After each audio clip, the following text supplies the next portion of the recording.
Welcome to SEC Softball, presented by T-Mobile. And welcome to Aggieland as we get set for a double dip today. Coming your way, Oklahoma and Texas A&M. Superstar freshman class led by Kendall Wells. This freshman is chasing history. Try to not think too much about it. You could highlight all 9 for the Oklahoma Sooners. So many records, so much energy. They add to their NCAA single season record. In a conference like the SEC, Texas A&M is right up there with the elite. Maya Perez leading the charge. They're unstoppable at times. This A&M team is clicking on all cylinders. They're dangerous. We're always going to come at you. No one has it like us. We're just scrappy. We're hard to face. We have a certain swag to us that is unbeatable. And we welcome you into Davis Diamond. Gorgeous day here in Aggieland. Temperatures in the high 60s. A little bit of a breeze blowing as we get set for number 1 Oklahoma and number 12 Texas A&M. Finished game 1 yesterday, and outstanding bullpen work from the Aggies after they fell behind early. They rallied late and picked up a big win to put on their resume. And so that brings us into this final day of the regular season. And those top 4 teams all still have a chance to get a piece of an SEC regular season championship.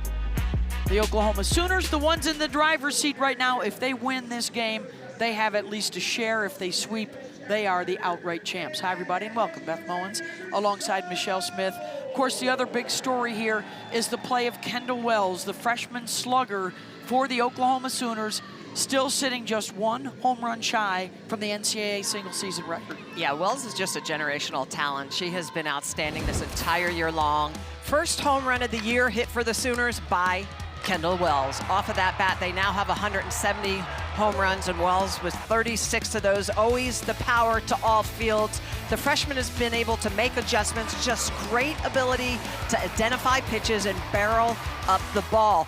Earlier in the season, it looked like she was potentially weak on the low outside corner, but the adjustment she has been able to make. You throw her low and outside, what does she do? She slams it out of the park. Of her 36 home runs, 11 of them are to right field, 11 to center, and 14 down the left field line. Yeah, that is a terrific spray chart for the youngster. And she will have a couple of games today to try and set a new standard. She's already the best in NCAA history as a freshman, already the best single season in Oklahoma history, hitting the long ball. How about on the other side for Texas A&M? Well, behind 4-0 yesterday and then rallied late with a big 6th inning. This is an Oklahoma team that has only given up 17 runs in the 6th inning. How about A&M yesterday scoring 5 on 5 hits? Maddie Sooney with a massive RBI single to get things going. Talon Edwards, Makilla Wark, both with RBI singles to put 5 runs up on the board in a massive 6th inning for Texas A&M. And they brought 11 to the plate, 8 of them reached base. 5 runs off of 5 singles, and that was against 4 different Sooner pitchers. Really was a remarkable inning for them. I mean, and late in the game, Oklahoma does not give up runs. So for the Aggies, in game 1 of the doubleheader, they will go with Sydney Peters. She picked up the win coming on in relief yesterday, a game that took 2 days to play due to bad weather. And fortunately, that has moved on, and we are ready to go on this final day of the regular season. SEC tournament starts in Lexington on Tuesday. And the only seed we know so far is the number 15. That'll be Kentucky. All the others up for grabs.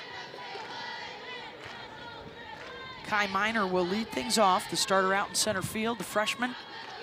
The most productive freshman class in the country, these Oklahoma Sooners. We talk a lot about Kendall Wells because of the home run record she's chasing, but Kai Miner has just been off the charts. Look at that batting average at .442, moved up into the leadoff spot about midway through the season and has not relinquished it. A lot of different tools in that shed. She's got ability to hit for power with those 7 home runs, great average, but a lot of speed as well.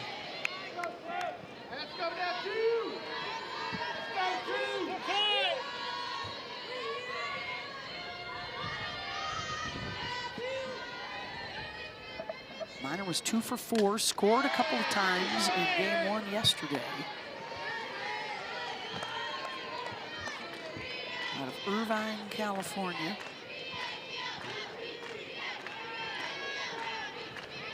Sitting 3rd in the SEC batting average.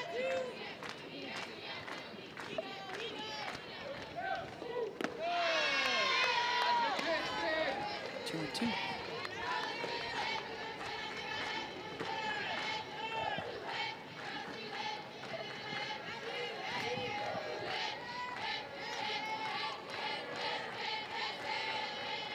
Kendall Wells, 4th in the batting order, by the way, again today. It's Minor, Parker, and Garcia here at the top. Cassidy Pickering slotted in behind Wells again today.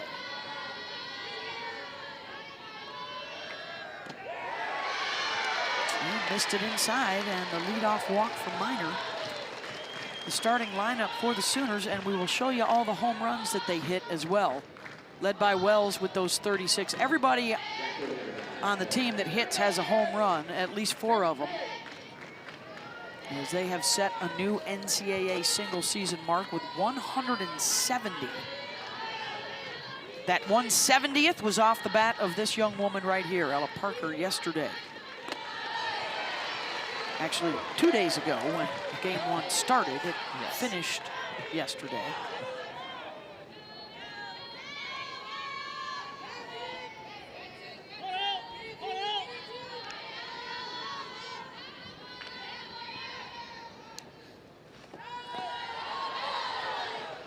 Ella batting .428 on the season. That homer was her 20th of the year, and she went 1 for 3.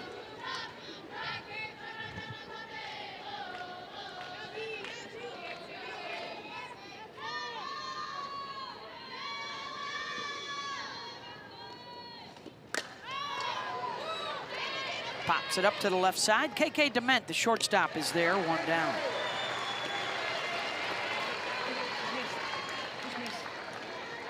Sydney Peters has been strong in the circle for Texas A&M. Has ability to attack a lot of different zones. It's a changeup there that really sets up most of her pitches in the upper part of the zone. That changeup will come in the high 50s to set up this rise ball at the top of the zone. She also will use a rise ball more mid-thigh, so a low rise, high rise combination with that changeup.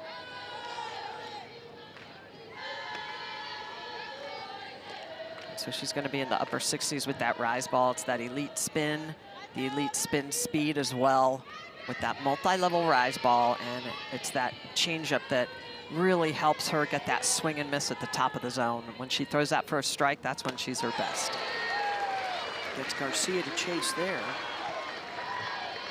Gabby coming into the weekend, 2nd best in the SEC in conference play in home runs, runs batted in, batting average, OPS, and slug. Incredible. SEC Player of the Year caliber numbers. Perhaps overshadowed a bit by her teammate Kendall Wells with the home run blasts. There she is on deck. Laura Espinosa's record awaits. A tally that has stood for 31 years. Incredible.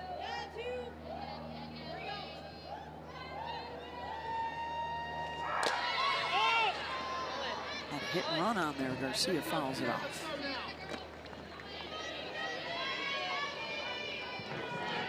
Good speed for OU. Not a ton of stolen bases because you don't want to run into outs with all when everybody can hit a 2-run home run. Absolutely. 65 stolen bases out of 76 attempts.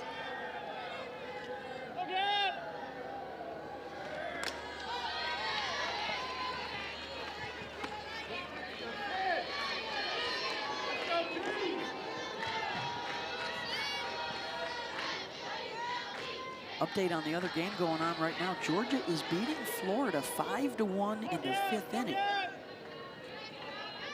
If that score stands, that would knock Florida out of the championship chase. Georgia right now penciled in with LSU in the 8-9 game at the SEC tournament.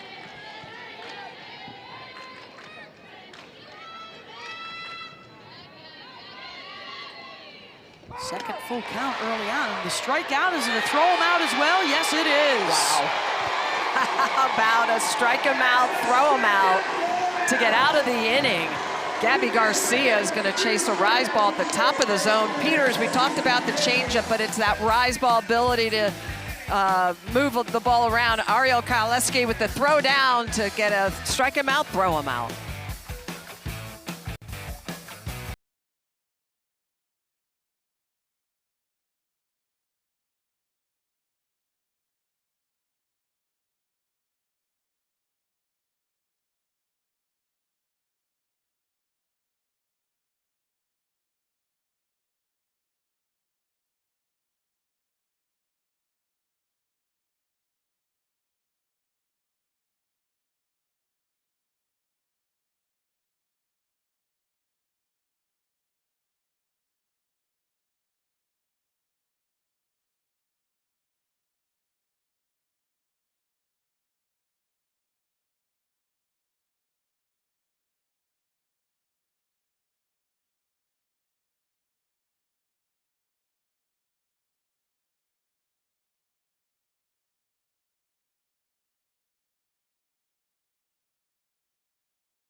Check out the Aggies starting lineup and some really good hitters in the 3-4 spots. Maya Perez and Michaela Wark. 36 home runs combined for the two of them. That's more than 163 D1 teams. And they will face the game one loser, Miley Huachenio, who came out of the bullpen yesterday and now gets the start today, having a terrific year transferring in from Ole Miss. Huachenio likes to attack early in the count, 67% first pitch strikes. Kennedy Powell will step in. Senior from Conroe, Texas.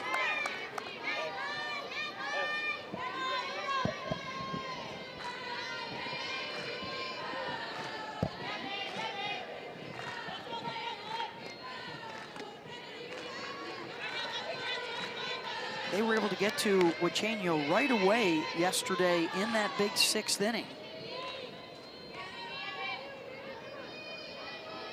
5 hits and a couple of walks. Miley was unable to get an out.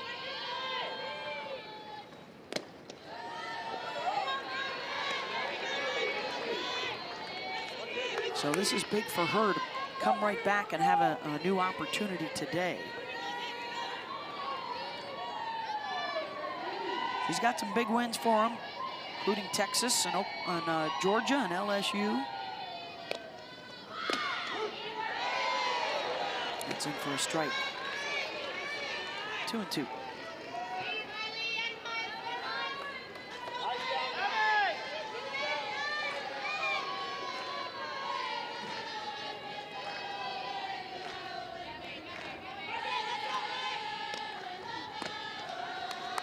This is high. A&M did yesterday so effectively. When Huachenio came in, they just did not chase pitches out of the zone.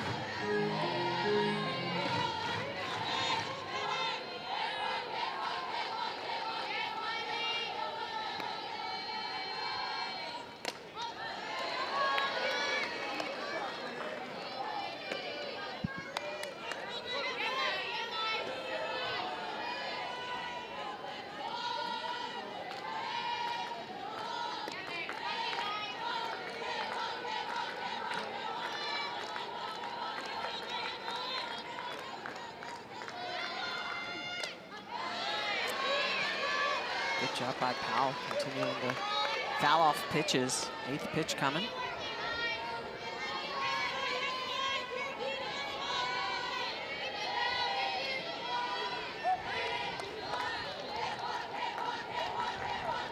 Full count.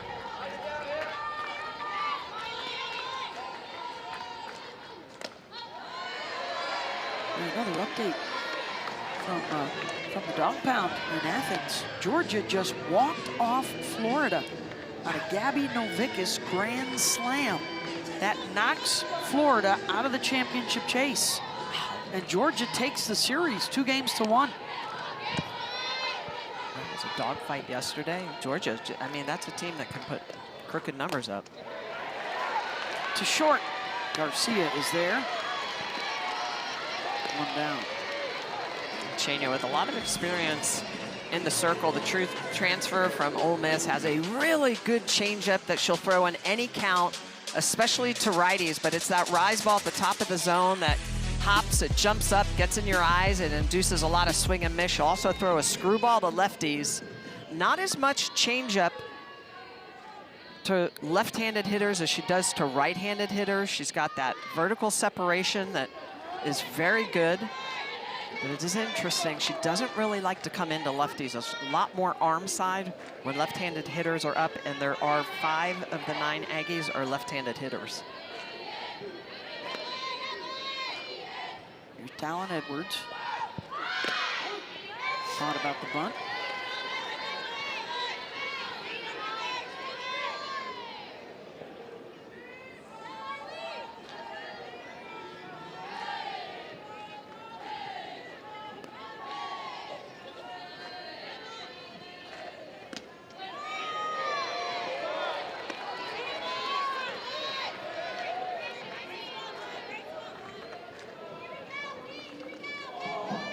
It's also interesting to note that Uchenio's base on ball percentage is higher. It's over double to lefties than it is to righties. Another 3-ball count. Steve Gould behind the plate today. Marty Abazishan at first. Cameron Ellison at third.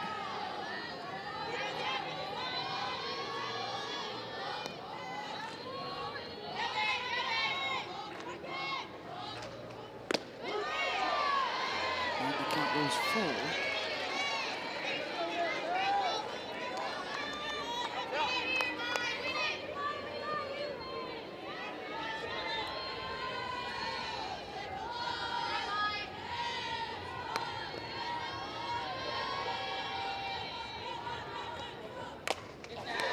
Off the glove of Emmerling at first, and Edwards is aboard. This is a changeup that Edwards is able to identify and is able to get around it and drive that going off the glove of Bella Emmerling at first. Good job by Agbayani to get to it, but Emmerling needs to get back to first base on this. You can see she's kind of spectating, doesn't go back to the bag. So an opportunity here for Maya Perez with a base runner for A&M. Their best hitter and one of the best in the SEC.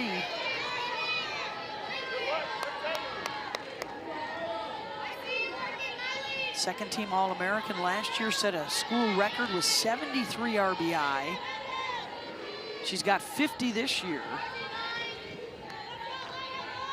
Hitting .462 with the runners on base.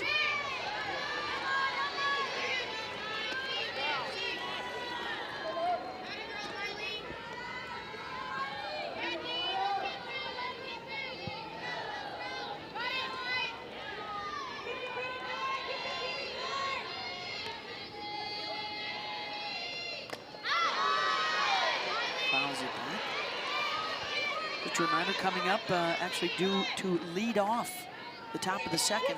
Kendall Wells still looking for that elusive home run to tie an NCAA single season record that has stood since 1995. Looking for number 37 in her rookie campaign at Oklahoma. She's coming up.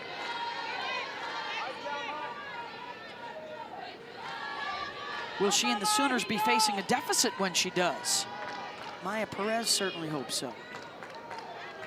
Here's the 2-2 to her.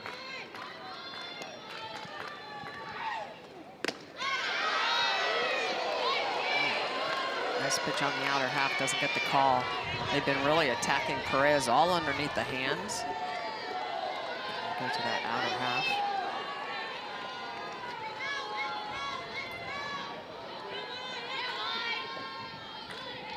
Full count. Called strike 3 on the inside corner. 2 down. So after attacking Perez underneath the hands quite a bit, they go to the outer half for the setup and they come back underneath. That is a really good job. Huicheño does not typically throw lefties inside, but they know going after Perez, trying to keep her from being extended. Good pitch on the inner half, a little bit of curve and up pitch on that. So here's Michaela Wark. We'll try her on the inside as well. 326. Her next home run will be her 20th of the year.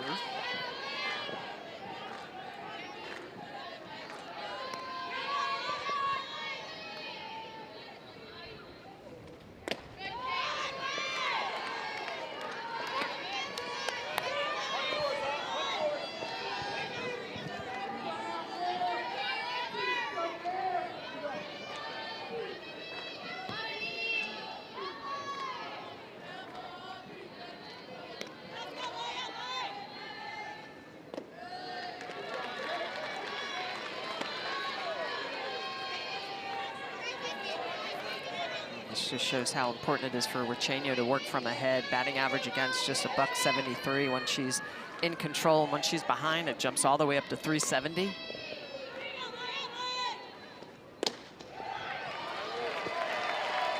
A walk to Wark, and that will push Edwards into scoring position for KK Dement.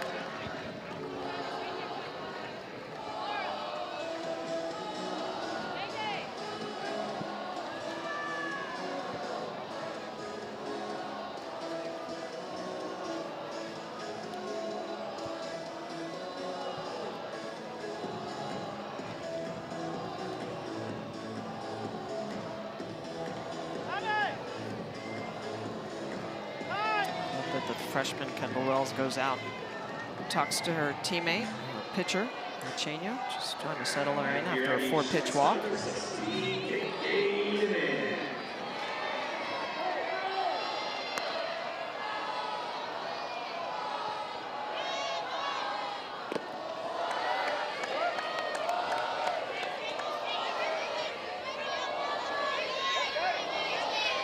KK 0 for 3 with a walk in game 1. 351 RISP on the year. Her RISP was higher than her batting average. And I'm sure that was part of not wanting to give Wark much to hit. Walking her on 4 pitches, trying to go after Dement.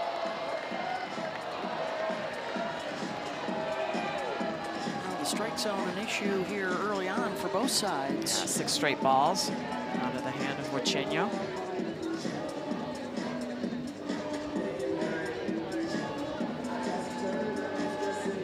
What's at stake for these two. Oklahoma in this first game of our doubleheader today. 1 win to share the SEC championship. They were the outright winners a year ago. And for Texas A&M, they need to sweep the doubleheader today to win the whole series. And they need Alabama to lose to South Carolina in Tuscaloosa. That game starts in about half an hour. So we'll keep you posted on that. Georgia taking 2 out of 3 from Florida. They just beat the Gators with a walk-off home run. And so that eliminates Florida from the title chase. So it's down to these two and Alabama. All still with a shot at the crown.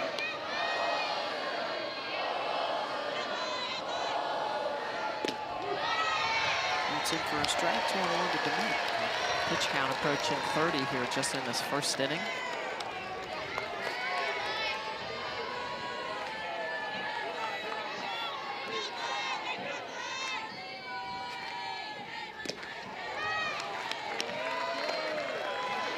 it's going to get there.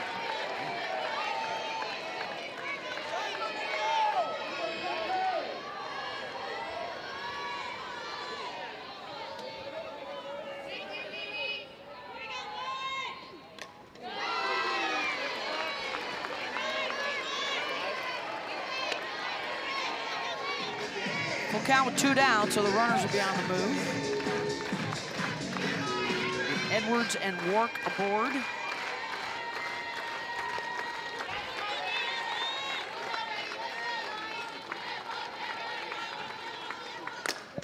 Sends that one the opposite way. Back goes Parker onto the track and with room to make the catch.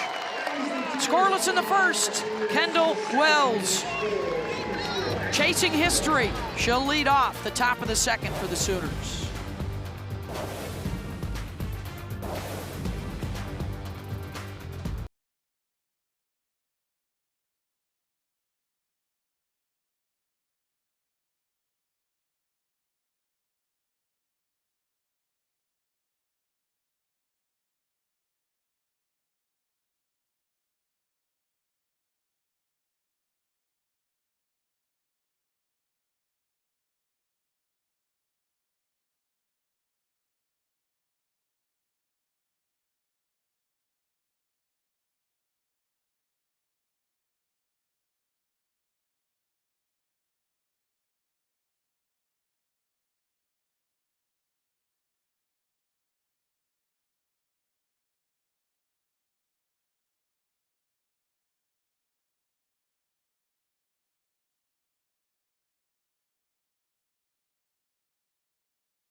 Kendall Wells displaying the power bat that she is known for. The Wells sets a new NCAA freshman home run record.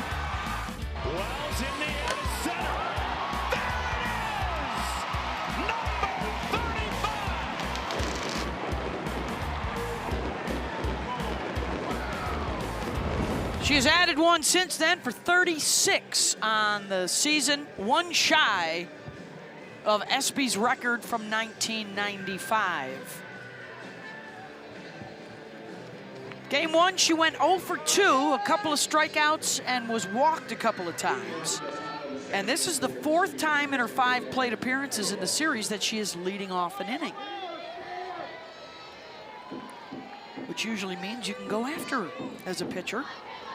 Yeah, you certainly don't want to. As opposed to putting her on. Yeah, don't want to walk the first batter of an inning.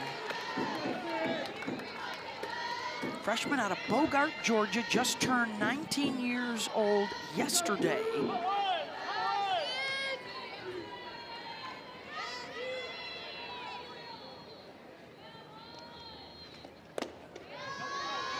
It really is incredible when you look at her numbers all the way around, the 36 home runs, but 33 walks on the year, but it's the slug. It was over 1,100 yesterday, Yep. dropped just under.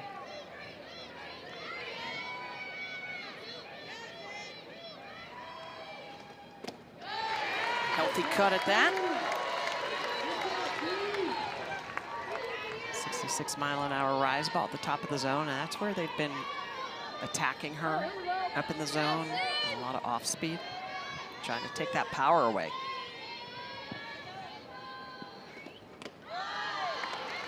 Three and one. She's homered in every SEC series, has hit one out in 31 of their 53 games. That's amazing. 22 at home, 14 on the road.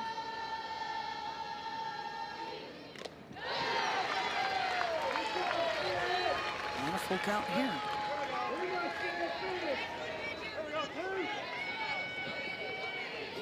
I think that's what's incredible. 63% of her hits are for home runs.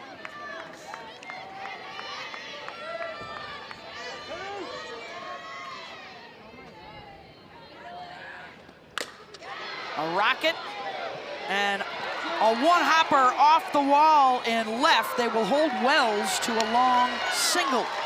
And she's got her first hit of the series and the lead off the board for OU. And this just shows the type of hitter that Wells is. She's going to get a pitch in the upper part of the zone. That's a rise ball, and look at where it's located. That is a way up by her shoulders, but she's able to still barrel it up, hit it with a lot of power.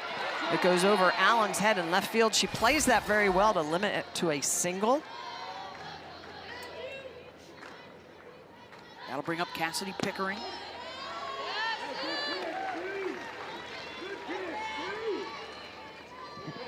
Oh for 4 in the opening game with a strikeout. First team All-American trying to swing her way out of the worst slump of her career.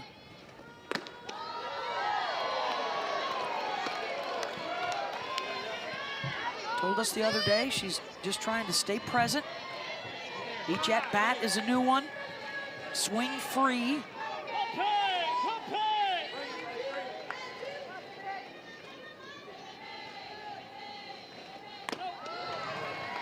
That's the key for her right there, is making sure she's not chasing pitches out of the zone, being disciplined. And even though she's been in that slump you talked about, Beth, she's still hitting .385. Yeah. Numbers are still similar to what they've been the last couple of years.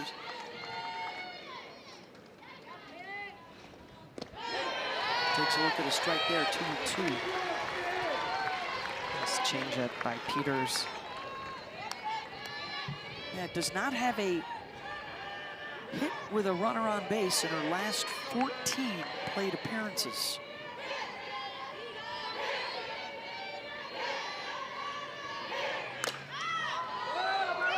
Gets under that. Dement into foul territory. One down. And a non-productive out.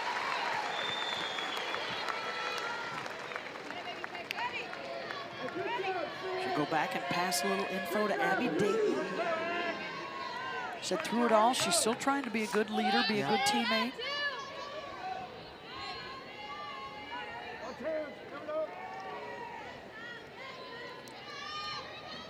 Dayton 0 for 3 with a walk and a run scored in game 1. They jumped in front 4-0 in the second inning yesterday. Ella Parker hitting a 2-run home run, and then the rest of the game they were 1 for 18. The A&M bullpen shut the bats down.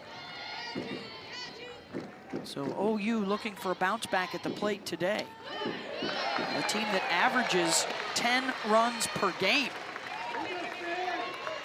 Yeah, they looked a little bit out of rhythm as the game continued on. They got that early lead, as you talked about, but then you could just see they struggled a little bit. A lot of off speed, a lot of in and out of the plate.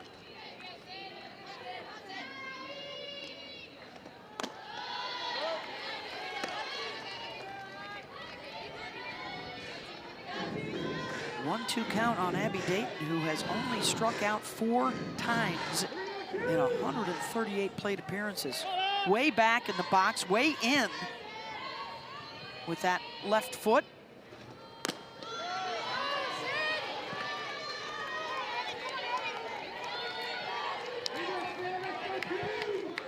She doesn't give you much room to work with on the inner half.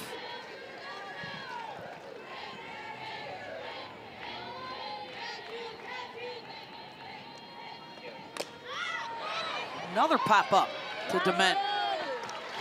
2 down.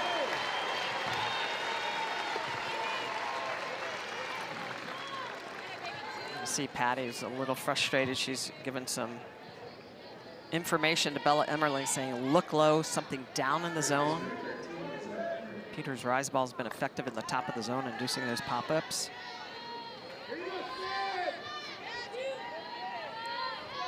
Three pop-ups. Yeah, already. To Dennett, yeah, short.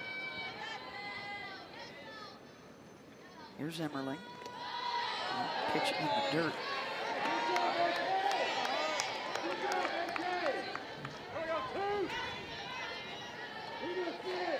Bella's having a career year, her second one now at Oklahoma after starting out at North Carolina. Batting average up 200 points this year. Look, if there's one player on this team that doesn't get cut short with her swings, it is Emmerling. I mean, she just loves to swing the bat. And look at what you're talking about, Beth, the batting average. 212 up to 400. The slug way elevated.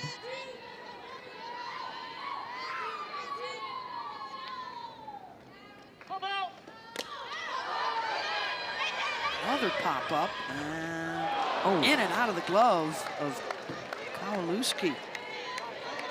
And it dropped third out.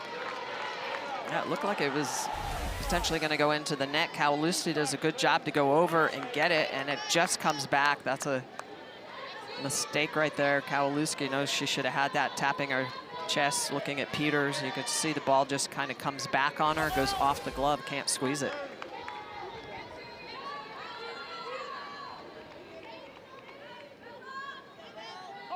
1-2 pitch.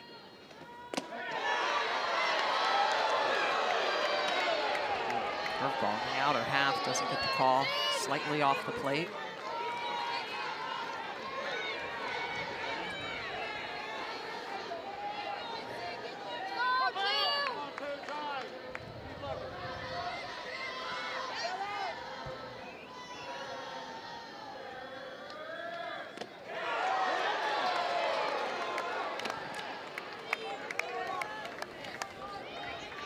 And the count goes full once again.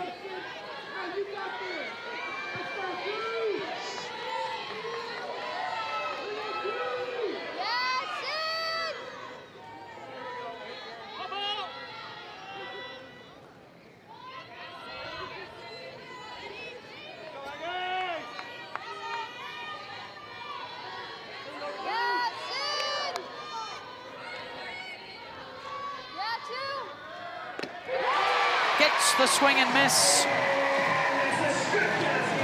Sydney Peters showing that she's got elite stuff at the top of the zone. The changeup has been the setup, but the rise ball's been hopping. It's really done a good job of getting the strikeouts for Peters.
For the Aggies of Texas A&M, this is how their season has come together. Picked to finish 6th in the SEC. So far, they're a little bit better than that.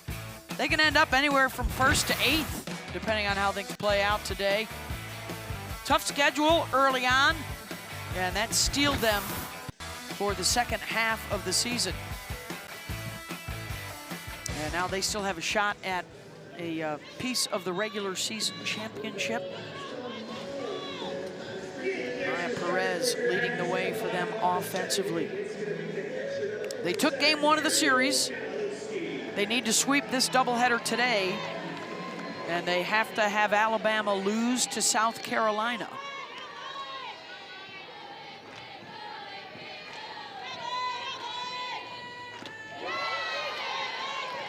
Miley Uchenio back in the circle here in the bottom of the second, facing 6, 7, and 8.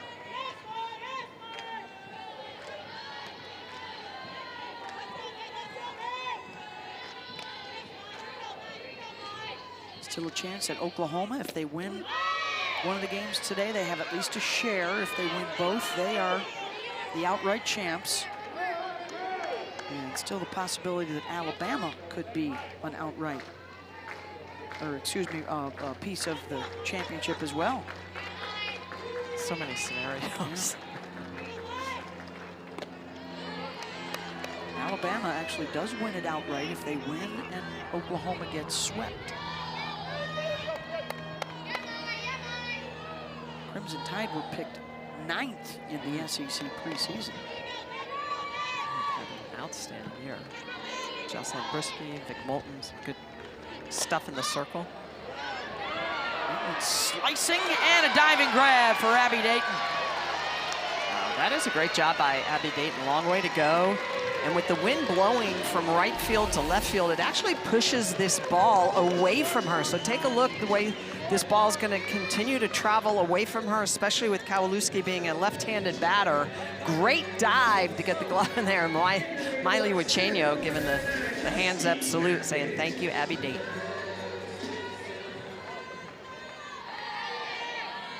One down, here's Kelsey Mathis.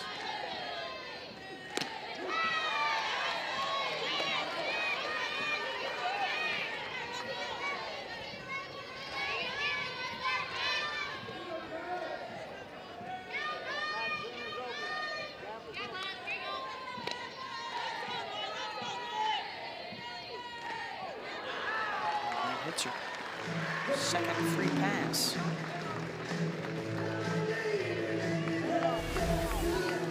Uchenio trying to get that rise ball up and in, into the hands of Mathis. Yeah, we talk a lot about what happens to the ball once it's in the air going out to the outfielders, right? The wind can really affect it. It can also affect the pitchers as well. Have to make those adjustments. That cross breeze at times, and the wind has been gusting in a lot of different directions here.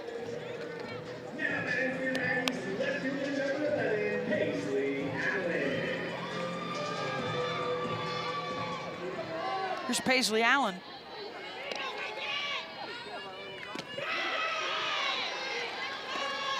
Does have 8 sacrifices on the season if they use her to push Mathis over. Aggies had 2 on in the first, could not get anybody home.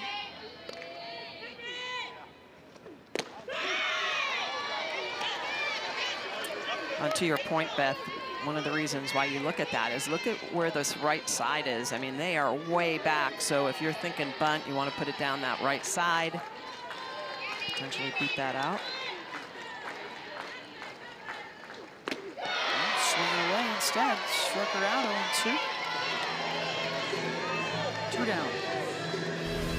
Uchenio's got elite movement at the top of the zone. Really good spin speed. You can just see the tight spin on that. Rise ball just gets underneath the hands of Allen, unable to catch up to it. Another non-productive out. Number 9 hitter, Frankie Raja.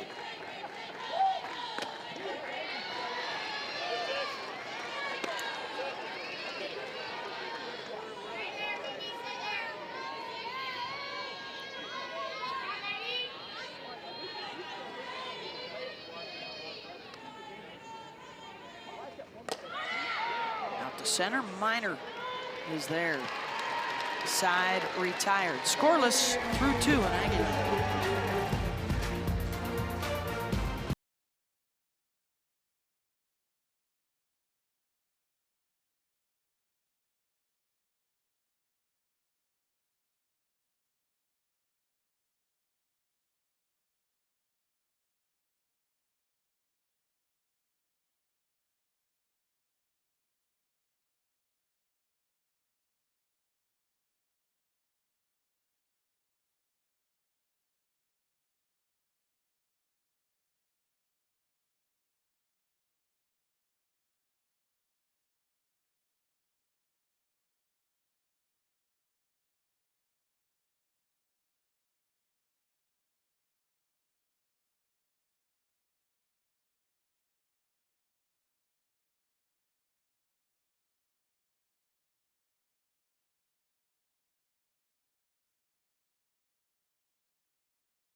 The Oklahoma Sooners chasing all kinds of records with their offense this season. Most runs scored. Trying to track down that 2021 legendary OU team.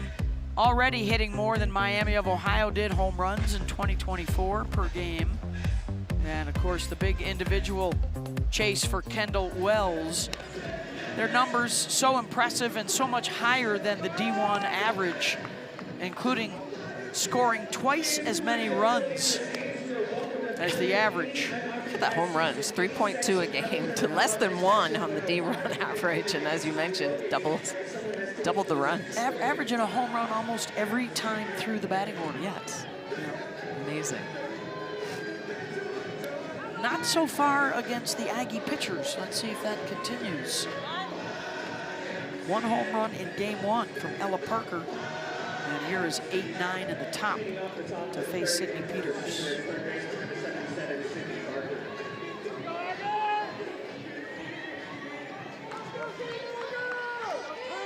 Sydney Barker 1 for 2, scored a run in game 1.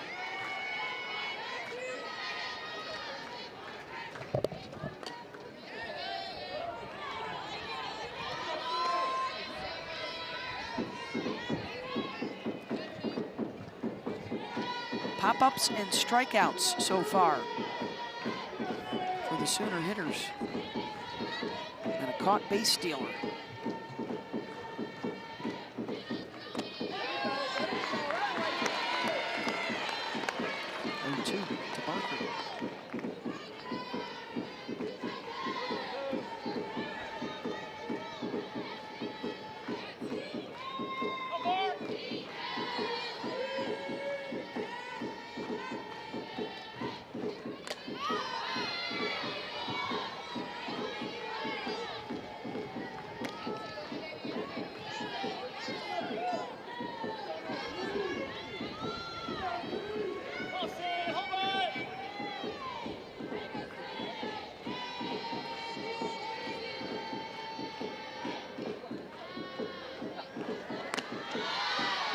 This is high.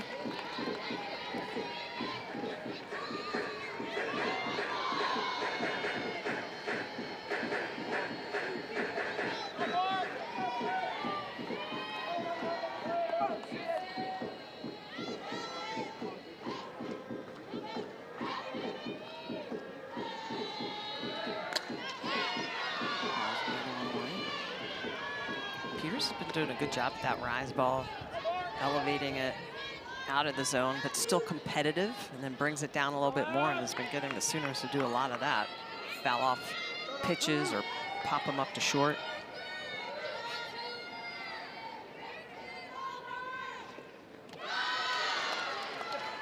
It's in the dirt, 2-2.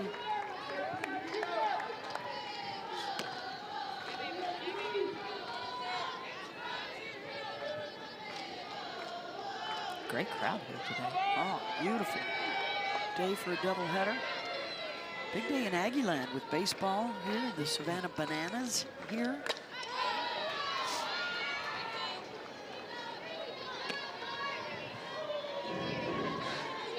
All sorts of sporting events to go to. Oh, there's some banana folks hanging out.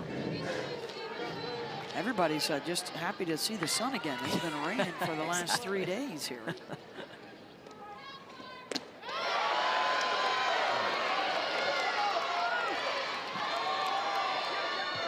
Nice rise ball in the outer half. Barker, good job not chasing out of the zone.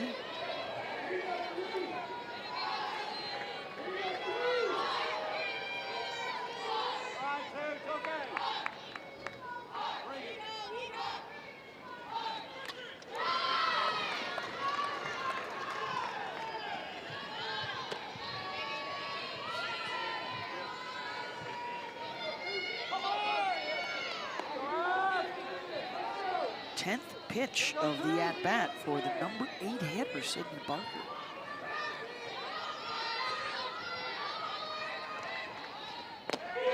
And draw, oh, called strike 3.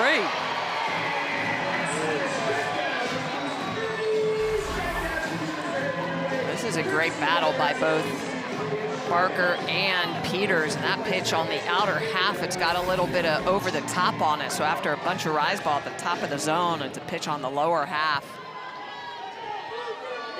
Just catches Barker watching it. Third for Peters. One down for Ailana Agbayani.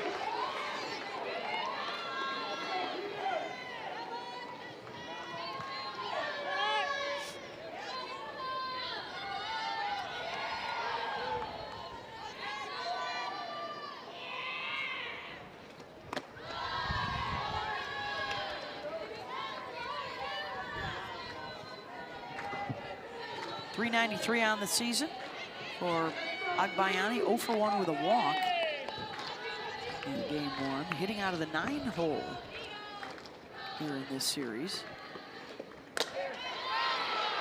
Slices one out to left. 2 down, and that'll kick it back to the top of the order.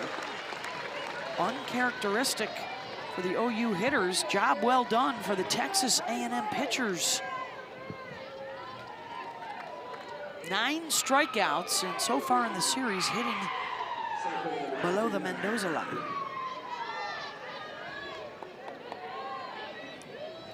A&M's done a good job of locating pitches, working around some free passes, but I think most importantly, that pitch right there, it's been the off speed and the changeup. So throwing at times 3 different speeds at him.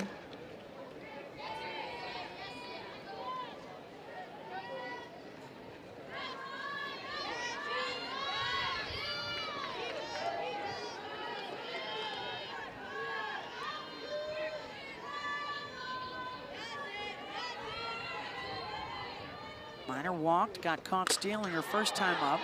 Straight away center, back, and on the run and into the wall. Making the catch is Mathis. How about Kelsey Mathis going back on a ball hit hard off the bat of Kai Minor? This ball is just charged, but a great first step by Mathis to go back up against the wall. Big catch. Aggies picking up the bats.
SEC Softball is presented by T-Mobile, America's best network. SEC championships for the 3 teams still in contention. Of course, Oklahoma outright winners last year by half a game over the Aggies. Texas A&M needs to sweep, and they need Alabama to lose. Alabama and South Carolina just underway. And for Oklahoma, they need to win 1 game of this doubleheader for a share. If they win them both, the title is theirs outright.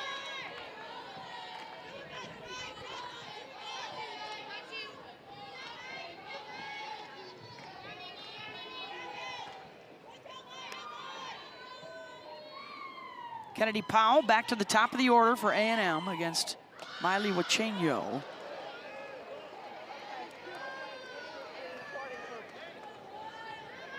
Kennedy grounded it short her first time up.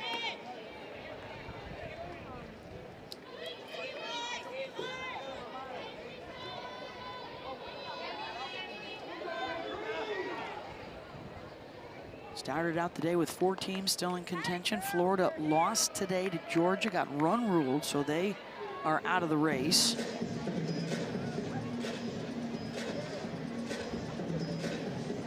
See if that ends up costing them a top 4 slot.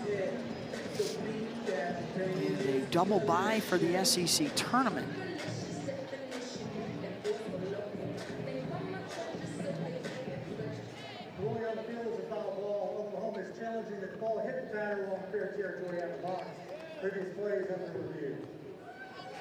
Okay, so Oklahoma thinks that that ball hit Powell in fair territory, and if that's the case, she'd be out. She would be out, yeah, out of the box. I think that's what they're looking to see.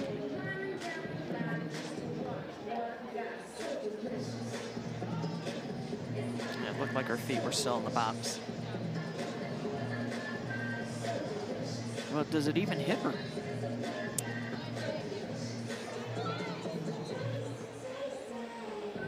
Oh, that toe is out of the box. I think it rolls off that front foot. Well, there's 2 things at play there, right? If it hit her in fair territory, she'd be out, but also if she's out of the batter's box, right?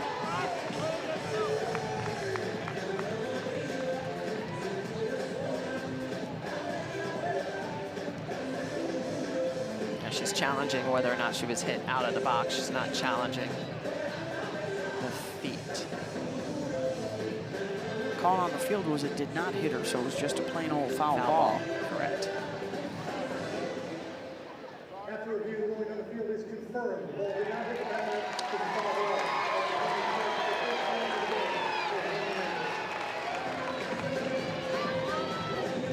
So that is the first of their 2 challenges.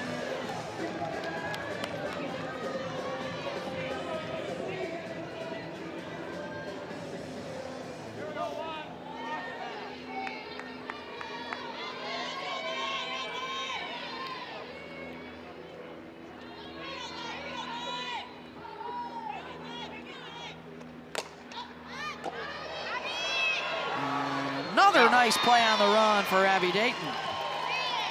1 down. Abby Dayton showing off her speed. Abby Dayton's been coming a long way, coming in on balls. You can see where she's playing at. And just the first step speed and the ability to run through that, make the catch, great reach.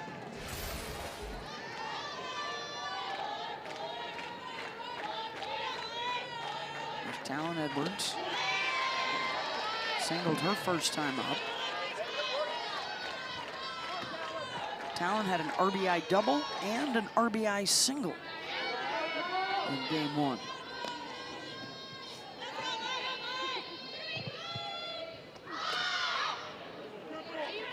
Trying to take advantage of that right side being deep again. Talon does not always bunt a lot, but looking at that right side again, you can just see how far back they are. They're just so deep in this scenario where they're thinking, all right, if I can put this ball down, it's going to be a tough play for Wachenio. Has not been a lot of activity on the dirt, Smitty. Only 1 ground out so far in the game. Everything else has been in the air. Yeah, a few strikeouts. Both pitchers are rise ball pitchers, and you see that induced pop-up often, and a lot of off speeds from both of them too. That's the big thing. Off speed and that changeup just set up the rise ball, so you see that hard rise at the top of the zone, and it makes you bite. You just want to go for it.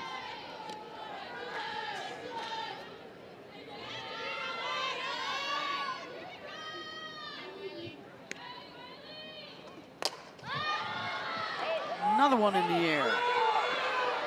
And it'll drop. Oh, that's a foul ball.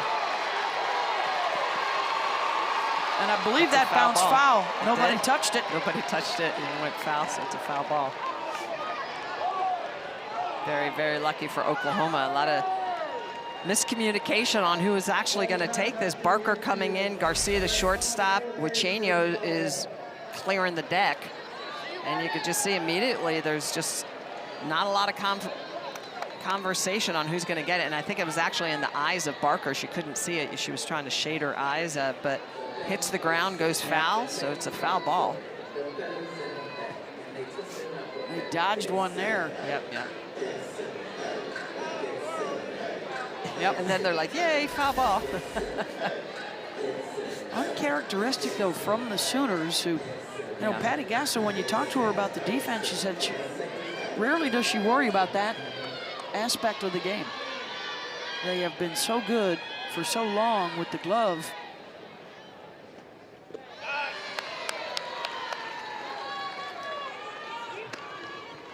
Patty Gasso herself, she was a big defender, and she enjoyed defense. And do we agree that was probably Barker's ball? And remember, she's the new third baseman replacing the injured star Nellie McEnroe Marinas from earlier this year. And that's a fair ball inside the line. Edwards motoring for two.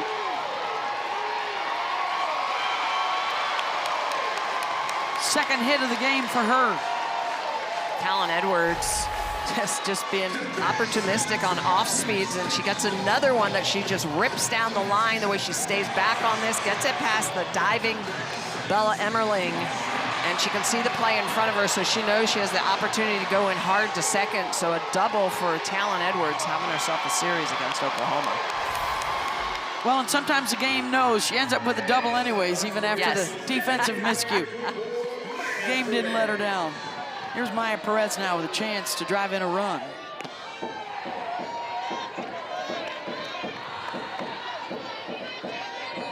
Had an opportunity in the first, struck out looking at a curveball. And they're throwing everything way outside. Gonna unintentionally, intentionally put her on here. With first base open.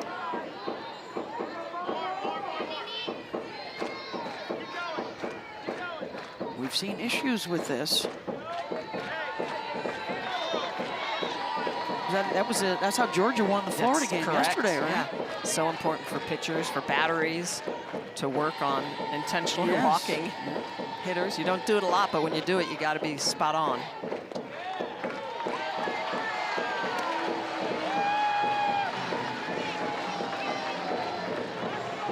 So 2 on board for Wark. She walked her first time up, and Patty Gasso is out to talk with her club. It's the third time this year that Maya Perez has been intentionally walked.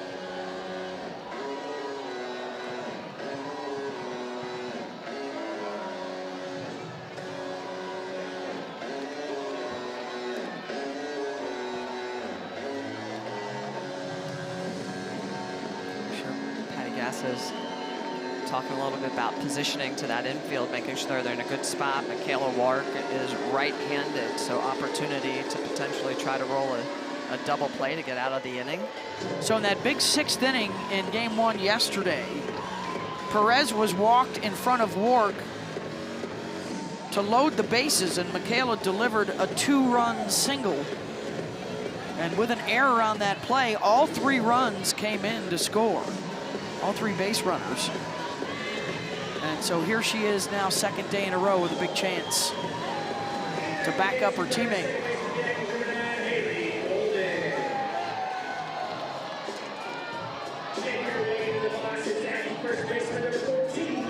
Haley Golden is the pinch runner out at 2nd base, it looks like.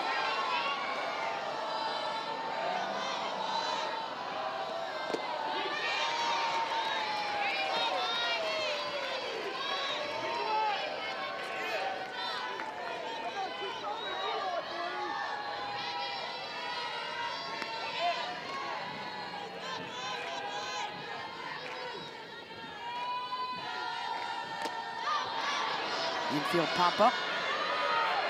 Wells will take it. 2 down. Oh, by the way, she'll put the glove down, pick up the bat. due up third in the top of the fourth inning for Oklahoma as the home run chase continues.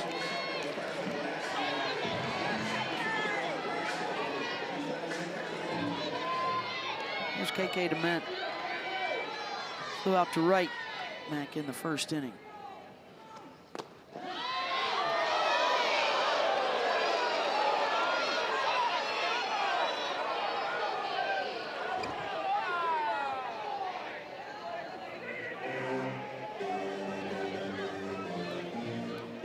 Jeff Harger going to talk with his hitter, get DeMent refocus.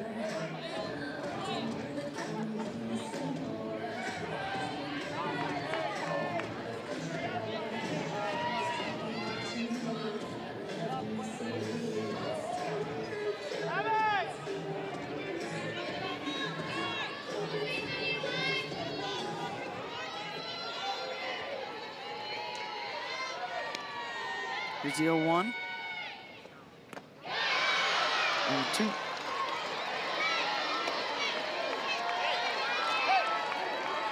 Nice change up by Gucheño. Big pressure situation here, bottom of the third with runners on. Afraid to throw that in any count.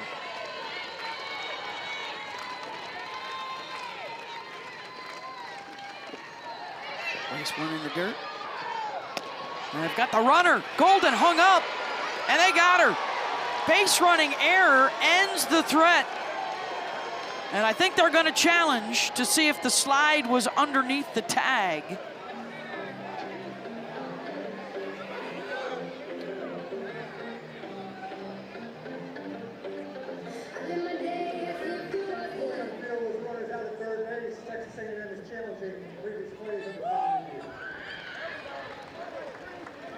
All right, let's take a look.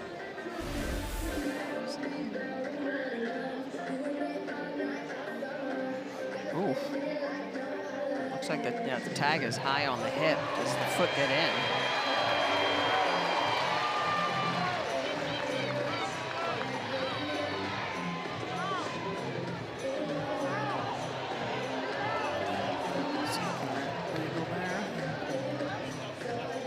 Tag is Right. Yeah, it looks up on the shoulder, and it looks to be like it's in time. It's hard to tell that foot if it's hitting the ground from that angle or if it's hitting the back. Good job by the defense for Oklahoma. All right, so that'll end the threat. And we move on to the fourth. And another look at Kendall Wells swinging for history.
I've definitely enjoyed my 5 years, and I'm excited to see what little girl's gonna work hard out there to come and break my record. There it is! Walls is your new Sooner single-season home is on a marathon. Kendall Wells is a softball phenom in our sport right now.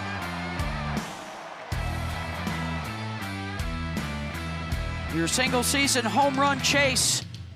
These are the best to do it.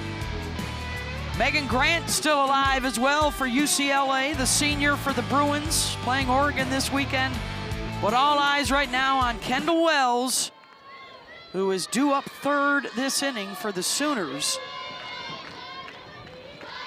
The bats have been quiet.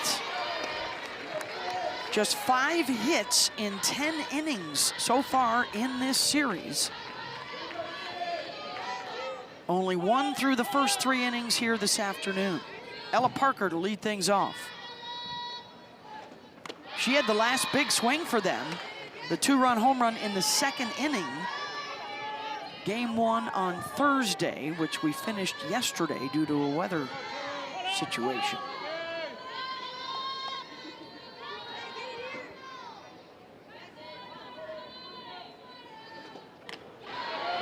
Opening to Ella.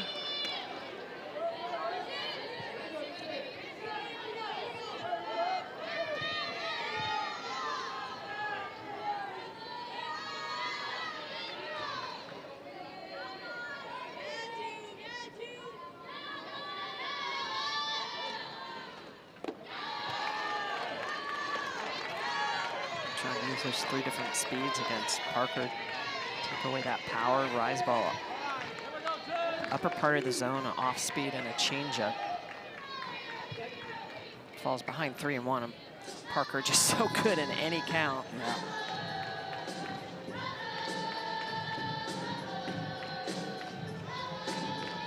One of 7 double-digit home run hitters this year for the Sooners. Half of her hits are extra bases.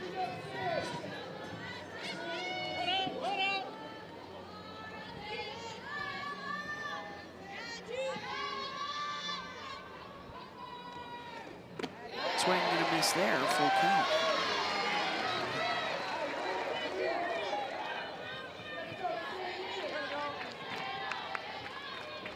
Parker's also been very good at taking walks. 34 on the year, highest on the team.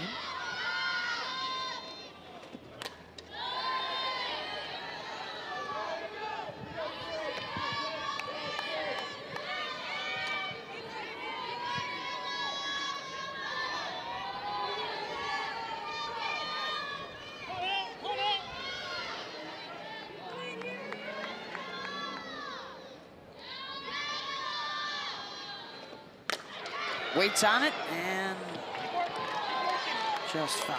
Yeah, that's why she's so hard to pitch to, because she'll foul off the rise ball at the top of the zone. That's a borderline pitch, and then you throw her a 54-mile-an-hour changeup, and looks like she can slam that down the right field line.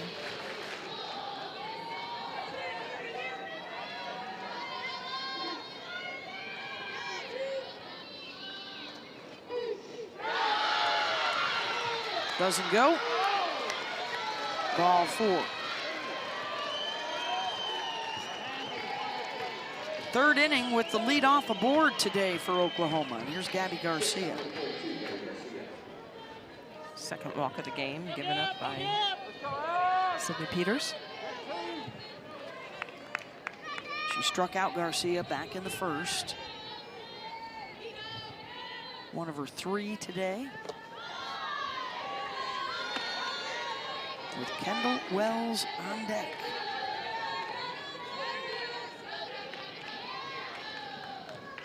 Trisha Ford going to come out and talk a little bit with her battery. Peters starting to work from behind, and you know that changeup is an important pitch for her to be able to throw for a strike, as well as some of her harder stuff when she starts missing outside the zone and non-competitive pitches. That'll usually always pull the pitching coach out.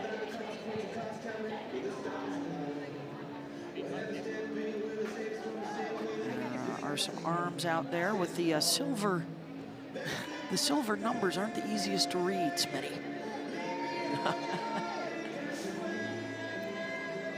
No, it's always all hands on deck when you've got a double header.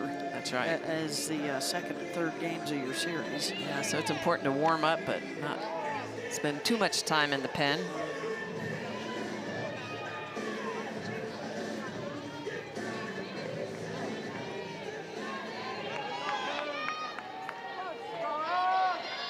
So the Sooners with a base runner, just the third one of the game. None have gotten into scoring position yet.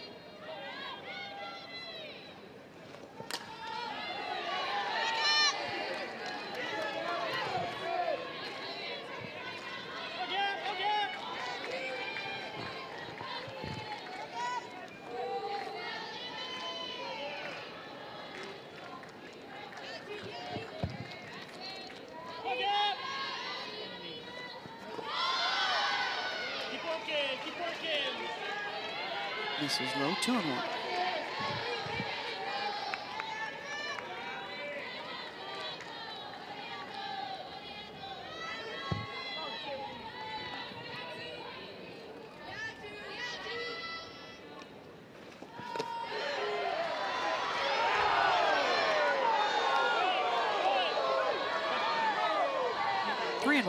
Curveball in the inner half, just inside.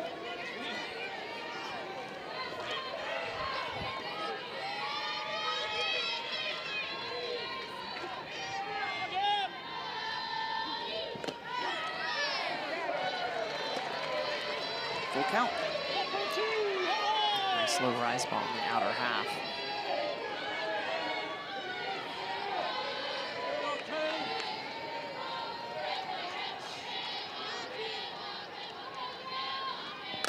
Garcia to first, to second for one, back to first, not in time to turn the double play as Kendall Wells approaches home plate.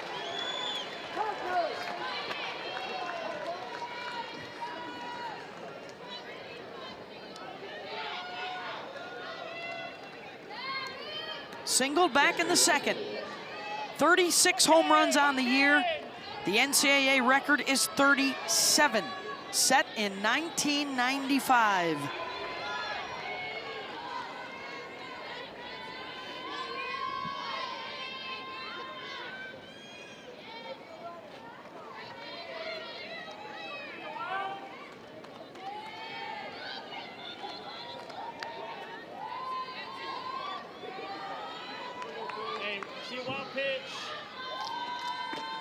Wow, even with the runner at first, they're going to go ahead and intentionally walk her. Looks like it.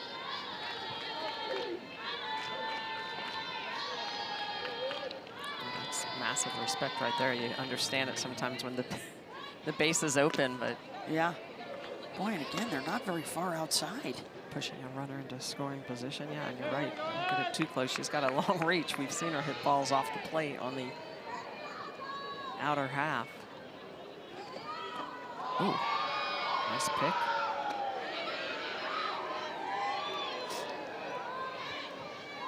For all those young pitchers out there, this is a skill you have to practice.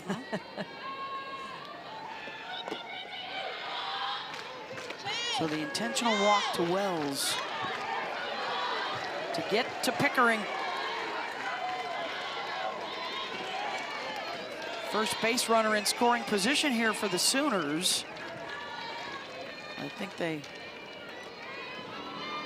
Here's why you'd rather throw to Pickering than Wells. You see the last 9 games hitting sub 100.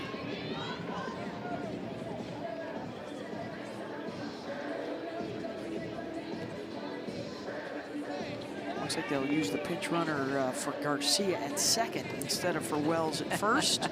Cheney Helton. Wells was running off the field, and Patty's like, no, no, no, no, not for you. To second base for Garcia. The other one.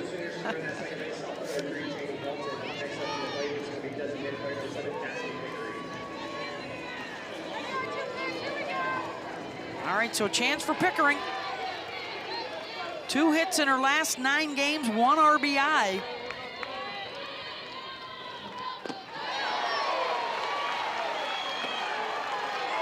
Oh for 5 so far in the series for the All-American from a year ago.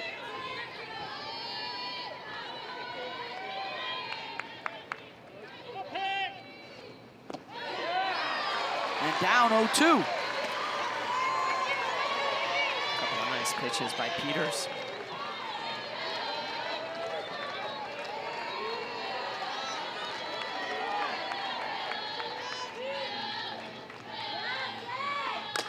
Pickering drives one out to right, and a base hit will score a run for the Sooners.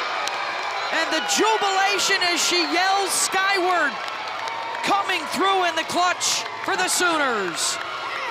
This is a 66-mile-an-hour pitch on the outer half, and she gets around it. This is how early she is. Look at the location of this pitch, but she is early, gets around it, and pulls it into right field. That is a much-needed hit for Cassidy Pickering, the way she drives that into right field. And Helton, the pinch runner, going to score easily from second, and that's going to move Wells over to third. And look at that. She knows it. That'll make you feel a little better. That's a 0-2 pitch. That is a mistake. It should have been a little bit more outside by Peters. Pickering able to capitalize. Especially after the intentional walk right in front of her. Wells was able to motor all the way around to third as Helton came in to score. 1-0 OU, and a game, if they win it, they have an SEC championship for the second year in a row. Here's Abby Dayton, chance to add on to the lead.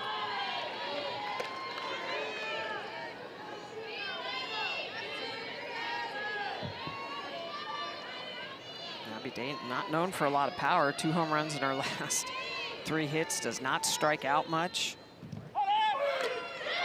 Oh, they drop down the squeeze play, and she's safe at home. How about Kendall Wells scores on a Dayton squeeze.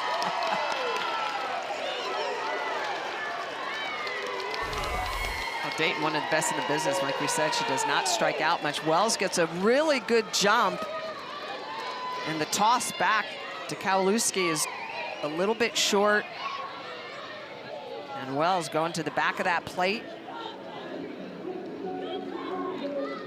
They have a challenge here from Texas A&M.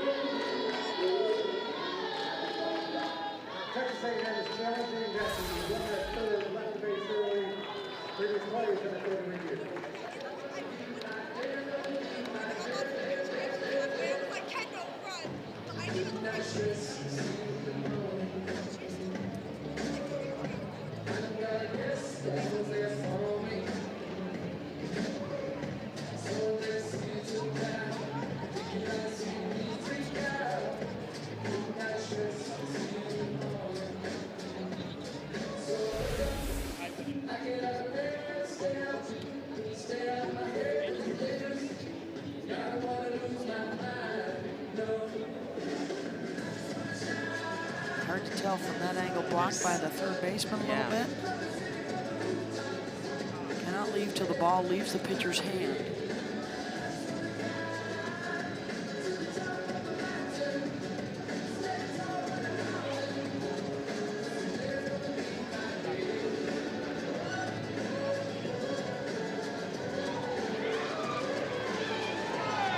She doesn't rock her step, so.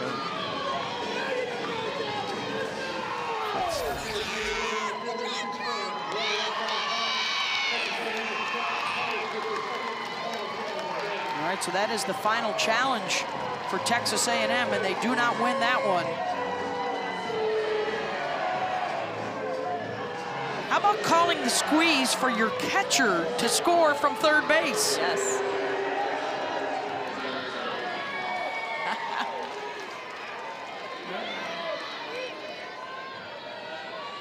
2-0 Sooners. Here's Emmerling.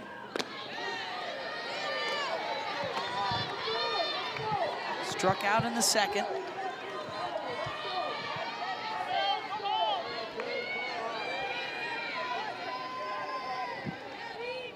A single, a couple of walks, one of them intentional, and then a squeeze.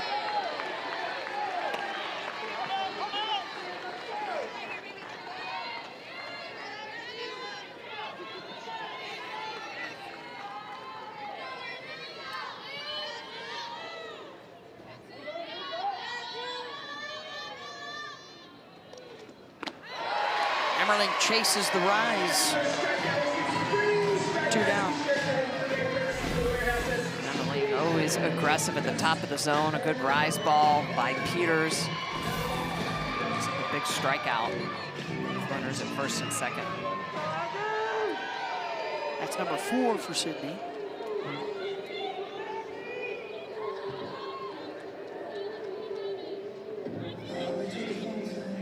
And we have a pinch hitter here, Lexi McDaniel.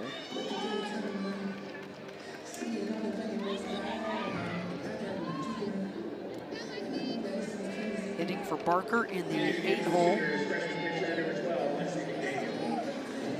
Freshman.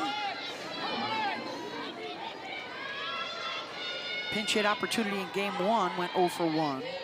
Hitting over 400 on the season with double-digit homers. And there's a rope out to center, and that's going to get another run home. And the RBI single, the pinch hitter, McDaniel, scores Pickering. Oh, McDaniel aggressive. She sees a 68-mile-an-hour cookie right through the zone, and she attacks. This is big, the freshman coming off the bench. You mentioned it, Beth. She's been outstanding at 400-plus batting average, double-digit home runs, and she does not wait. She sees that cookie and drives it right back up the middle, an RBI single. And they almost catch Dayton at second. Easily going to score Pickering from second.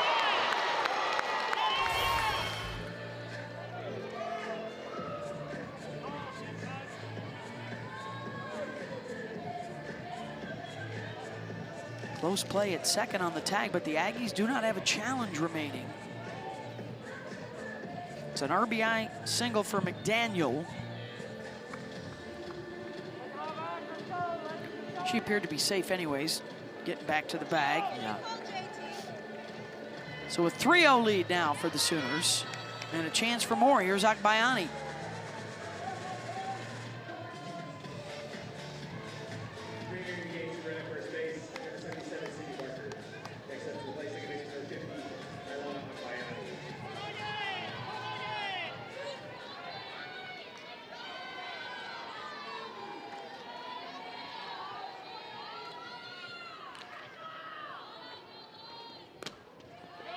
Sydney Barker has re-entered. She'll be out there to run at first base.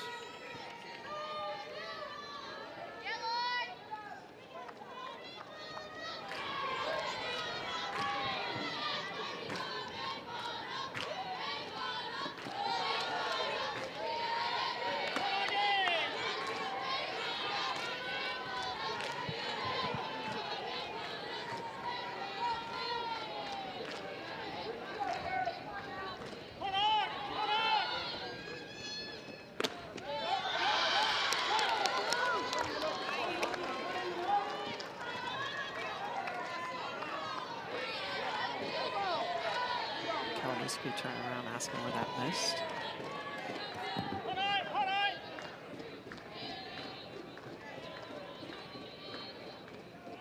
Three-0 pitch. Off the corner.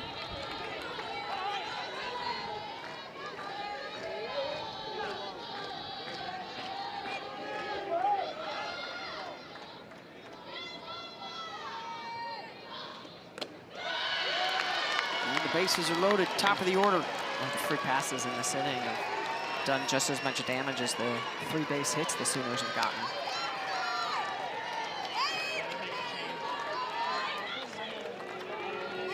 And it might be a change afoot. Now the Sooner bats waking up a little bit here in this 3-run fourth. Quiet really since the second inning of game 1. And they have a chance now to bust this thing wide open. Even though there's 2 outs, you got the top of the order coming up with the bases full.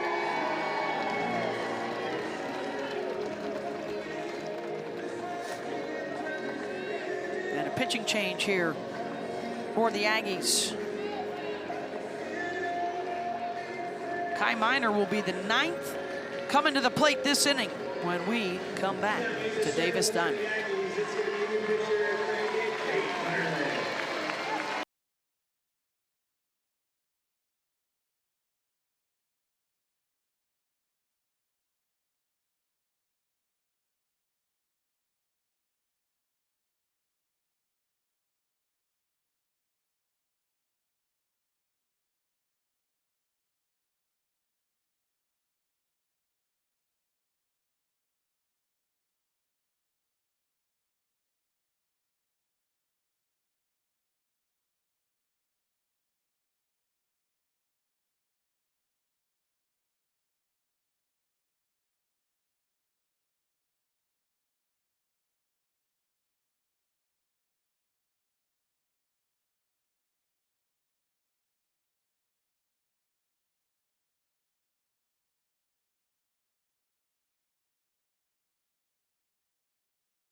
Kate Munnerlin coming on in relief here for the Aggies. 3 innings of work in game 1, allowing just 1 hit. And she's coming in with some trouble around her. Bases are loaded of Sooners. Already 3 runs on the board here in the 4th, and it's the leadoff batter, Kai Minor. A walk and a line out.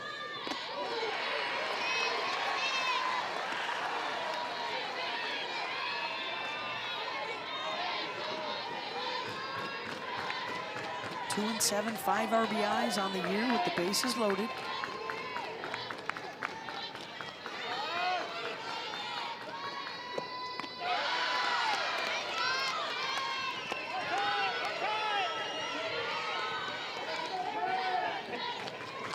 Three free passes, a couple of singles, and a squeeze bunt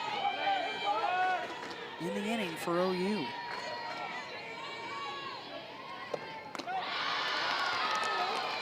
And it's 2-1 to Minor.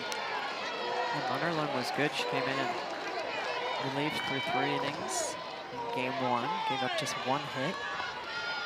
But in this inning, it really has been some of the miscomings in that circle, the free passes. And now it's 3-1. With the slugger Ella Parker on deck.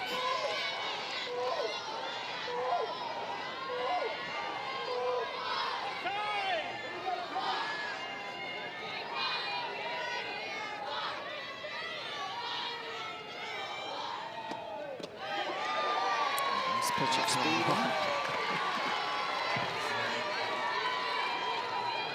Minor does not walk a lot, just 10 walks on the year.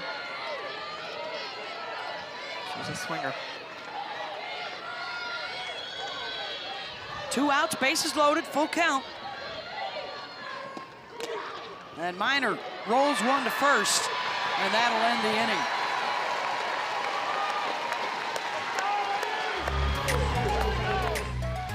Oklahoma getting it done. Timely hitting, couple of runs up on the board. A 3 spot for the Sooners, showing they can play some small ball as well as those home runs.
Welcome back to SEC Softball, presented by T-Mobile. And there's your clinching scenarios around the SEC. Oklahoma, 1 win for a share of the title. They lead right now 3-0. Aggies need a sweep, and they need Alabama to lose today to South Carolina. Florida eliminated from the race with a loss today. Georgia walked them off. Big game yesterday, too. Big Georgia win. It's mayhem. How about that on May 1st? All this goes down. 5 of the top 10 lost yesterday.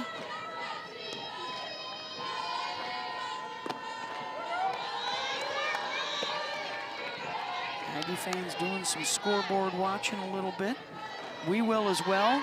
South Carolina is beating Alabama right now 2-0 in the 3rd inning. Oh boy. Oh boy. A&M, they have their fate in their hands. They got to put some runs up on the board. A 3 spot by Oklahoma. Top of the inning.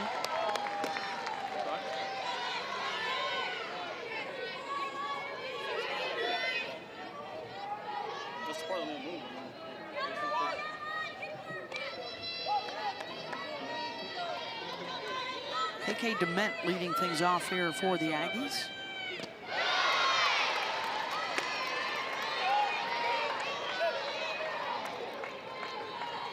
Chania really starting to use that changeup effectively, throwing it back to back.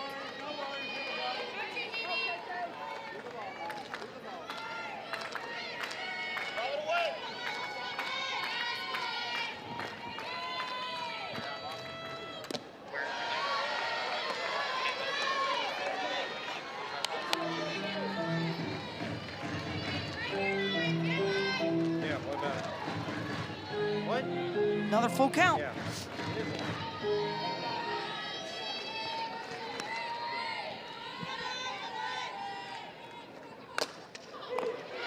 Barker. 1 down.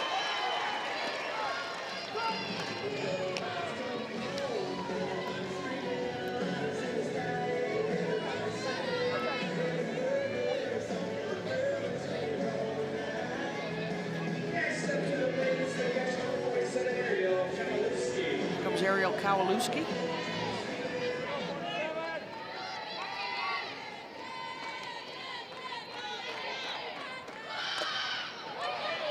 Dropping it down, Marchenio, 2 out.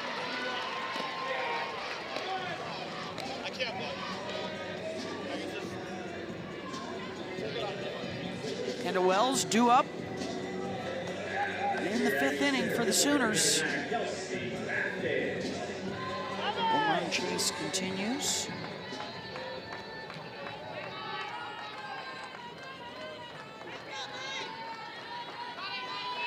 He's due up 3rd. Here's Kelsey Mathis. Just a couple of hits so far today off of Buchenio for the Aggies.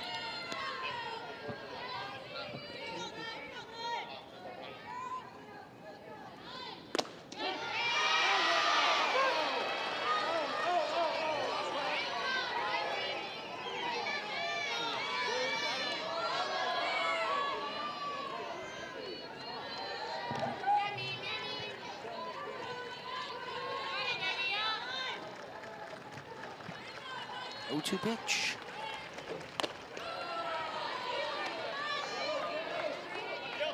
Chania really starting to settle in. She had a 30-plus pitch first inning. A little bit of help getting out of that 3rd inning. The defensive great play, but a base running error by Texas A&M in this inning. She's just been hammering the zone. Popped up, and it's a 1-2-3 inning. Kendall Wells picking up the bat when we come back.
Laura Espinosa's record has stood since 1995. 37 is that single season home run record.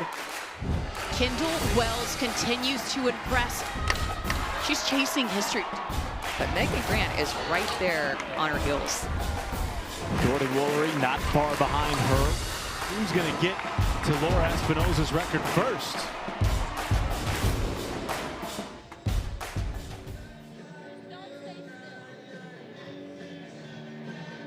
"36 home runs for Kendall Wells, one behind the mark. It has been so much fun with all the offensive numbers and the record chases going on in college softball this year. Of course, none bigger than the Sluggers, than the home run queens. And is this the inning that somebody finally reaches Espy? She's due up third. First, it's Ella Parker and Gabby Garcia. 3-0 Sooners, a 3-run fourth inning.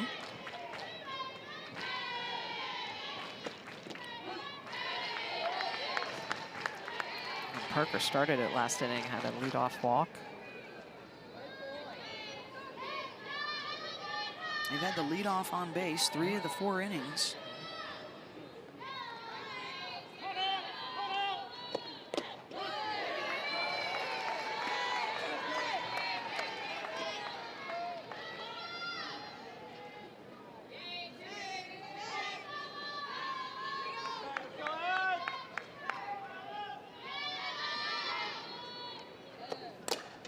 Reaches for it and grounds it to short. One down.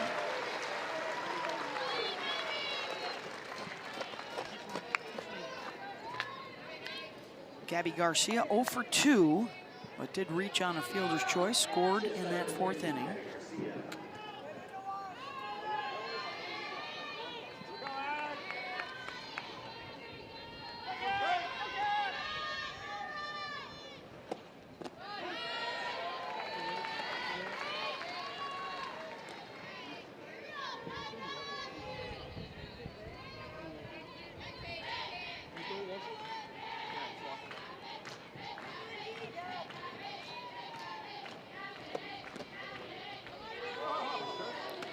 Beth, we talk about how important the little things are in this game. Garcia rolled that ground ball, her last at bat, over to work at first base. They got Parker, the leadoff, at second, but they didn't turn the double play. And it just shows the importance of hustling and getting down the line. If she'd have done that, that fourth inning would have never materialized for Oklahoma. They wouldn't have put that 3 spot up there, but that absolute hustle, because that ball was mashed at work, that absolute hustle to not be doubled off changed the complexity of that entire inning.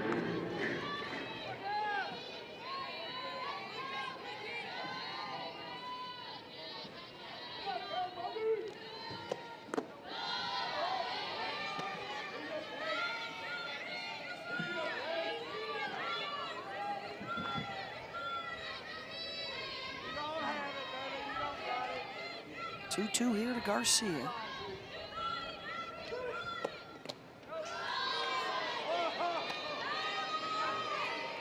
I feel like we've been seeing full count a lot today. Been a lot of full counts. Both pitchers slinging a lot today.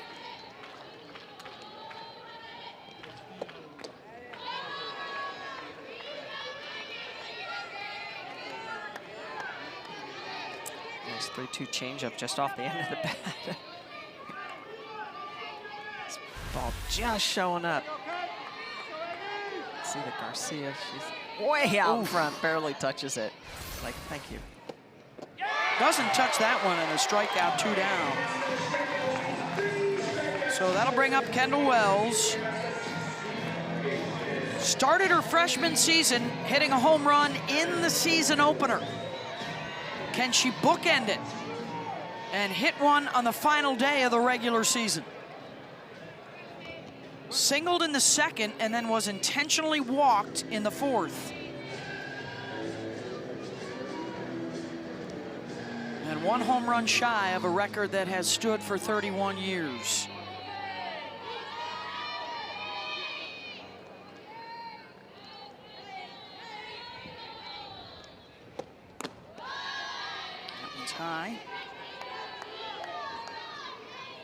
31 of her home runs off of right-handers, only 5 off of lefties this year.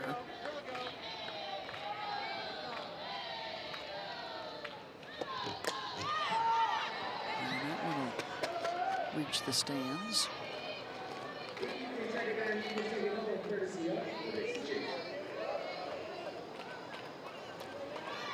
Saw Munnerlyn a couple of times in game 1, struck out and walked. Batting average a little bit lower against lefties than righties. She's in the 280s against lefties, and the 390s against righties.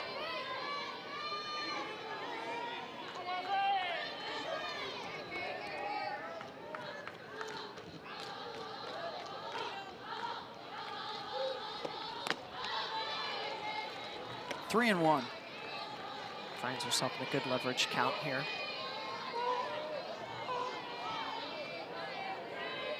Good chance of changeup showing up. So she's sitting it.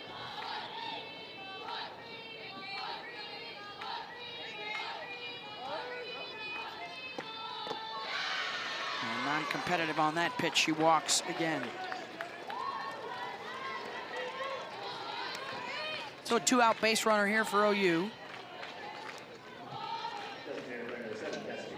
And Cassidy Pickering, the RBI single, an emotional one for her in the 4th. Is that the swing that gets her bat heated up?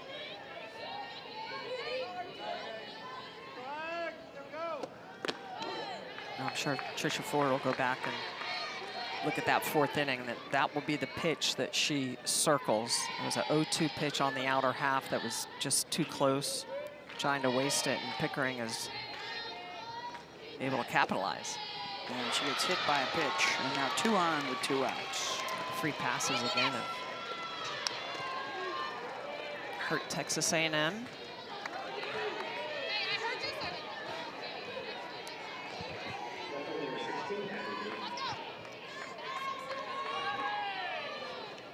Sixth free pass of the game.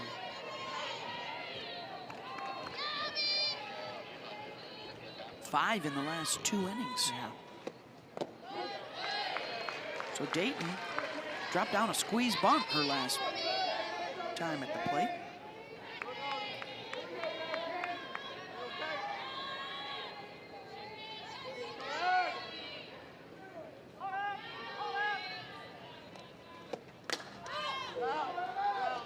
Pulls that one out of play.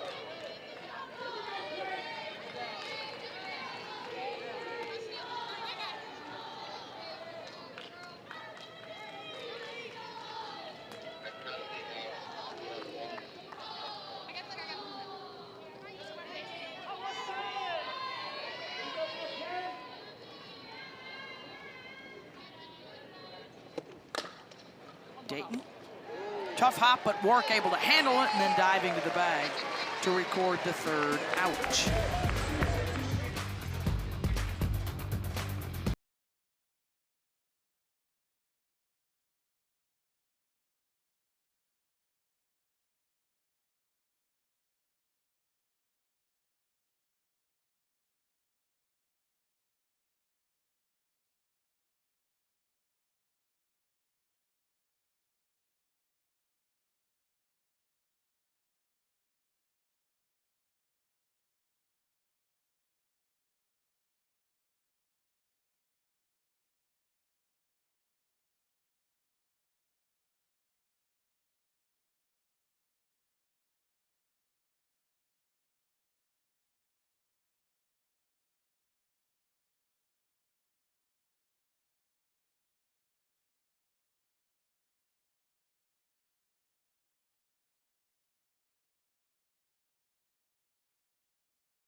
This SEC tournament is officially underway.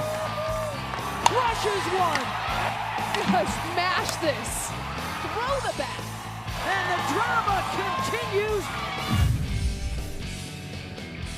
Oh, every pitch coming your way from the SEC tournament in Lexington, Kentucky. And it begins on Tuesday. Still trying to figure out who's going to win the regular season, get that 1 seed, and who's going to grab a double bye as a top 4 seed. Oklahoma in the driver's seat, 1 win away from at least a share of an SEC championship. Alabama and A&M also still alive.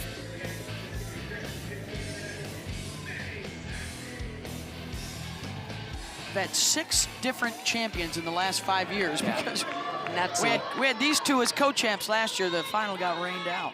Let's see.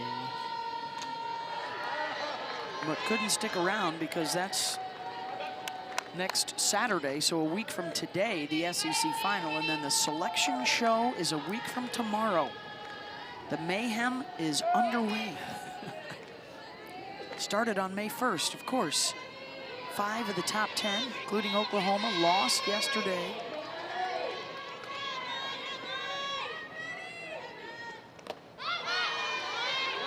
Maddie Sowney is going to try and get things going. The pinch hitter here, she had a big pinch hit for him yesterday.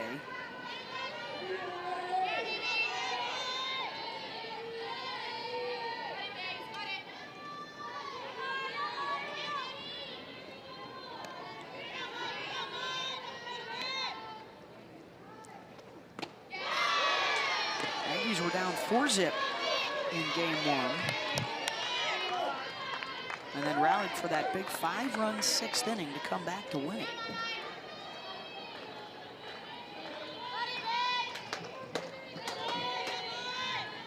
But so far, just 2 hits off of Huachenio.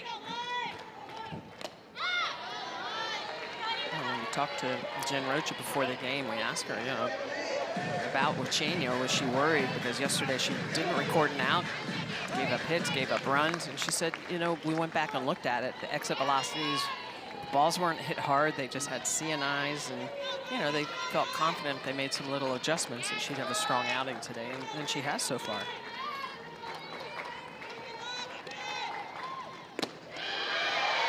This is in. Alabama, by the way, has struck back against South Carolina. They now lead 3-2 in the 4th inning.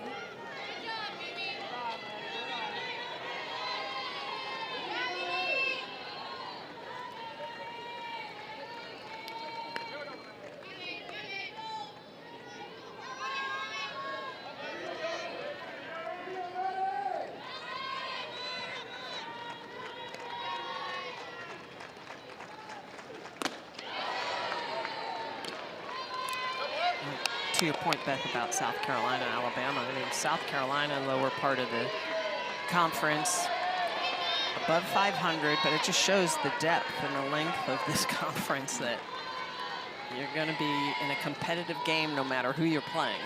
Top of the conference, lower half of the conference.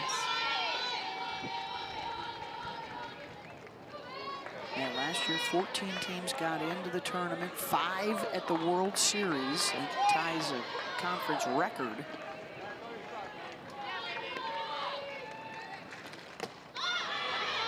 And the pop-up right back to the pitcher. Going down.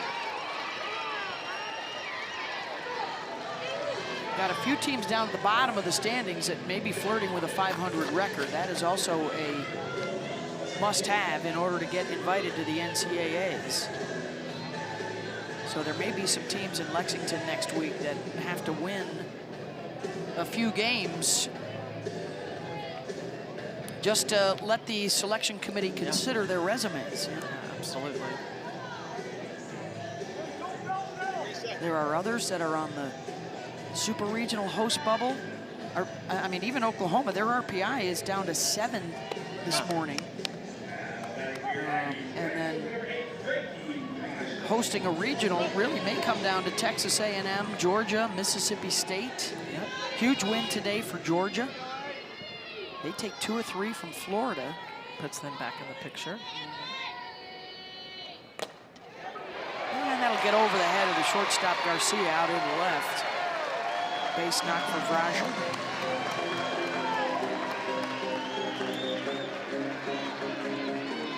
Here's your regional bubble. Texas Tech falling after they lost to Baylor yesterday, so they are at 13.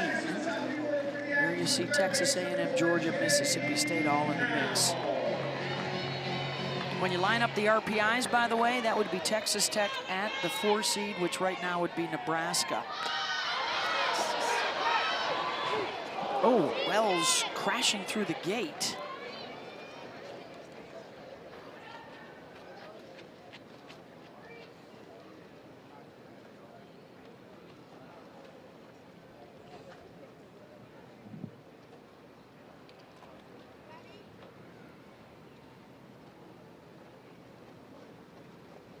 Kendall Wells down right now for Oklahoma.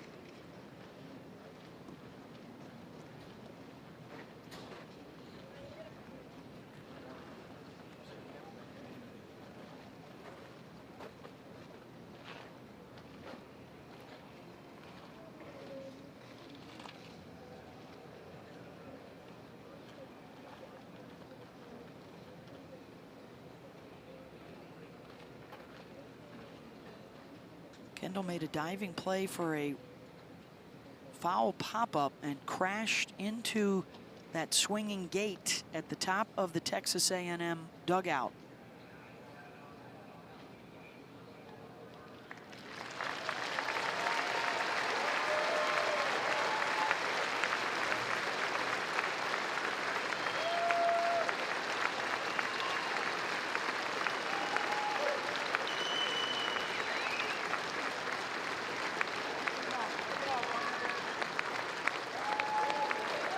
She is up on her feet now.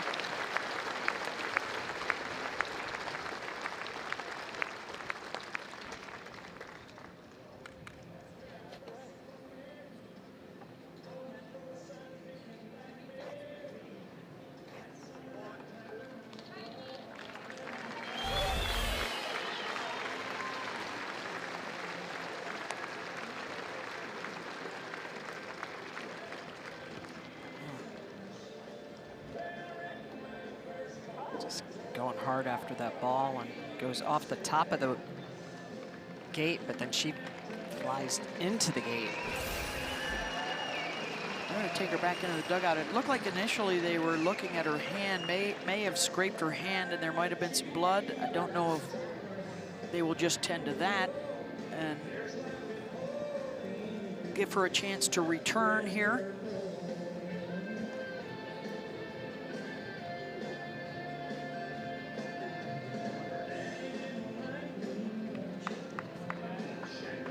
The other player we've seen catch this year would be Bella Emmerling, the first baseman. She is still staying out on the field. So it looks like you see Patty saying she's okay to her team. And I think they're just going to give her a second to collect herself and clean up what looked like might have been a cut on her hand. And she apparently will stay in the game here for Oklahoma. Tough kid.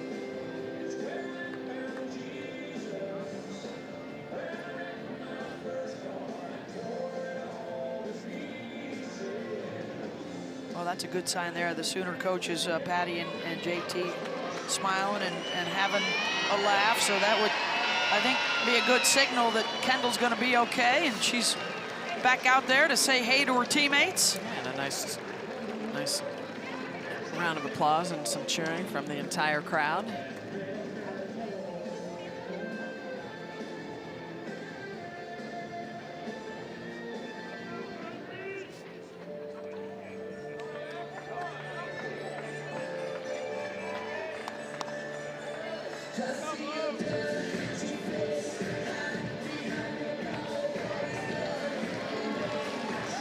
Kendall Wells going to stay out there. 1 on and 1 out, and the top of the order here in the bottom of the 5th.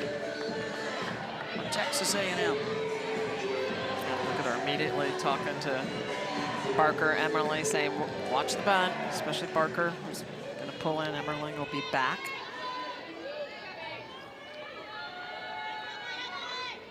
Kennedy Powell. 0 for 2, grounded to short, and flew out to left. Abby Dayton in left field has made a couple of nice catches out there today.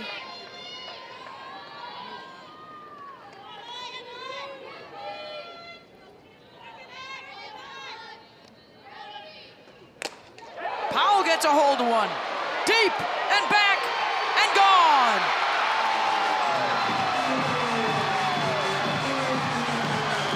Just her second home run of the season, a 2-run shot.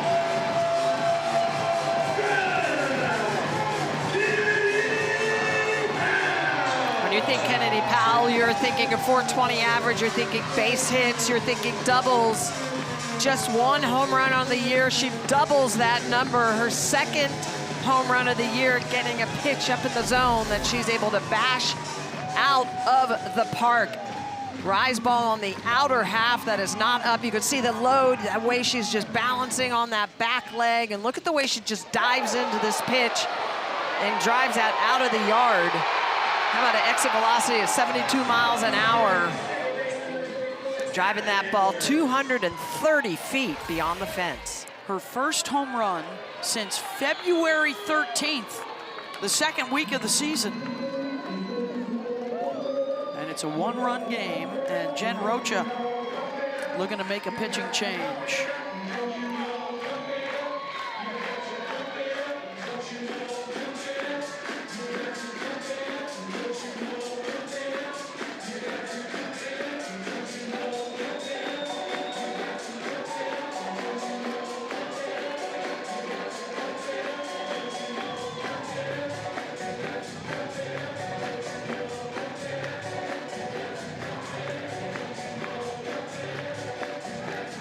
Or maybe not. Change of heart for OU. Looks like Huizenga will stay. I think part of it is nobody's on, but you know, we still have another game coming up. Think about who you're going to go to. Got a lefty-lefty match, or a righty-lefty matchup here with Edwards. And then Maya Perez on deck. Well, I think they go hard at Edwards. Both of Edwards' hits are off of changeups. And both of them full count changeups. Single and a double today for her.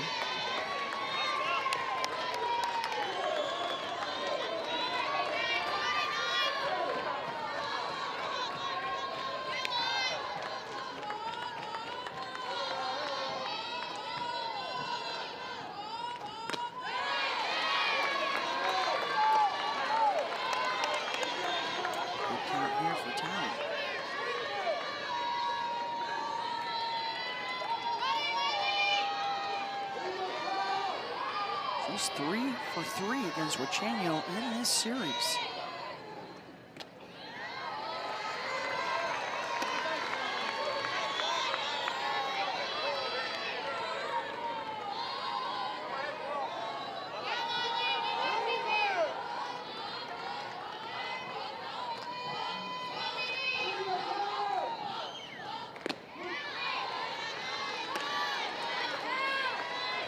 It's a big pitch here.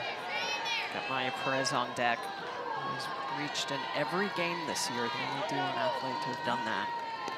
51 consecutive games. Ooh, that's a good pitch. 3-1, because you don't want to be walking Edwards and then forcing the hand with Perez.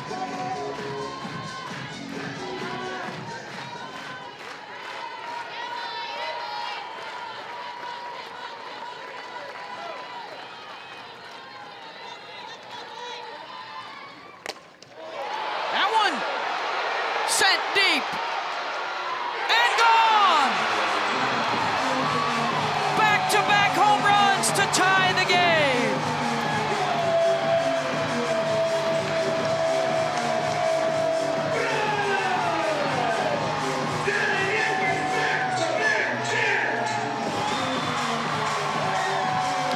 Well, the bubbles are flying in Aggie land. Edwards, a 3-2 rise ball that she's able to get underneath and drive it out of the yard. the way she just gets underneath that pitch and just drives it out at exit velocity of 74 miles an hour off of the bat, driving that 216 feet. Looks like Parker almost has a play on it, but she gets it out and immediately Talon Edwards looking back to her Aggie dugout. Back-to-back jacks for the Aggies here in the 5th inning. And now a pitching change for the Sooners.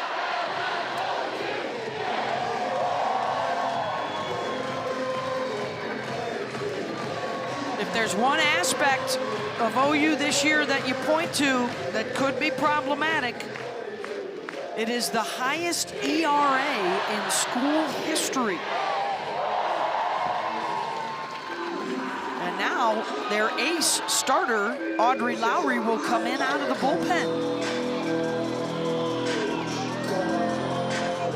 Oh, and I think the other surprising thing too, Beth, those last 2 home runs, Powell just her 2nd of the year, and Edwards, she's more gap to gap, just her 5th home run of the year. The 2 home run hitters are now stepping in at Maya Perez and Michaela Wark in the 3 and 4 holes.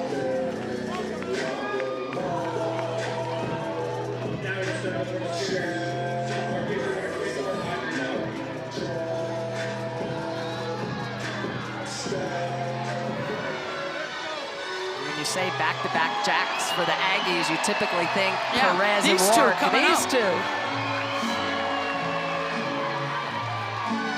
Well, for the 2nd game in a row, the Aggies fall behind and they rally.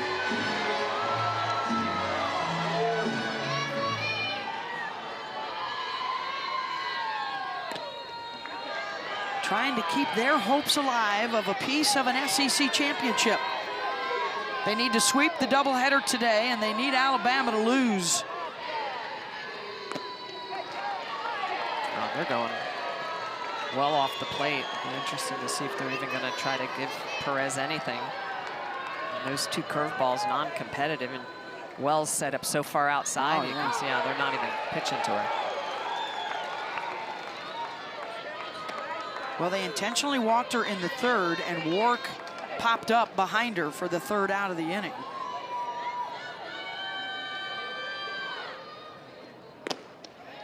Update from the Alabama game, it's now 4-2 Crimson Tide in the 4th.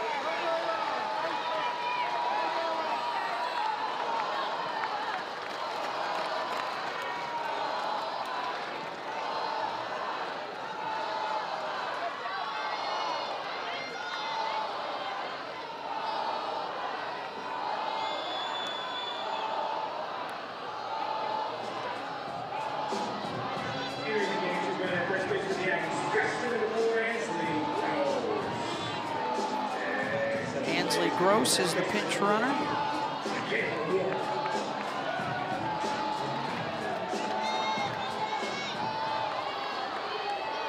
So an opportunity now for Wark. Go ahead run on base.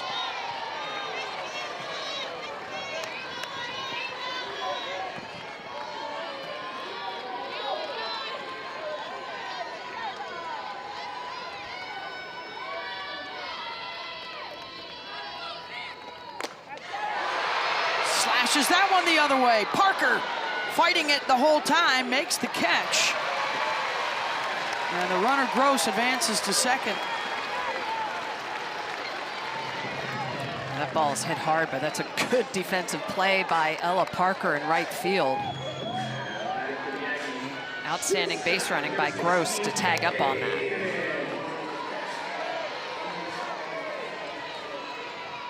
Runner in scoring position for KK DeMent. 2 outs and a chance to take the lead.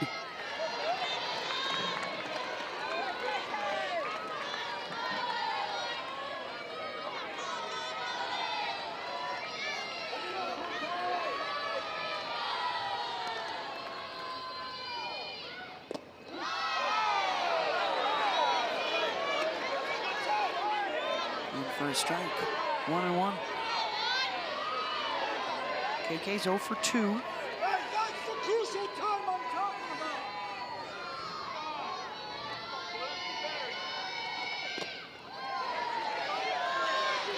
2-1.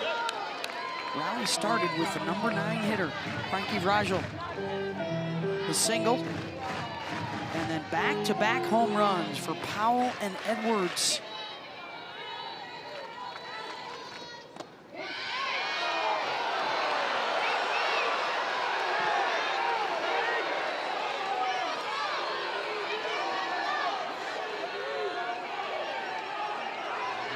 Demit's asking where that was at. The TrackMan that was inside and low.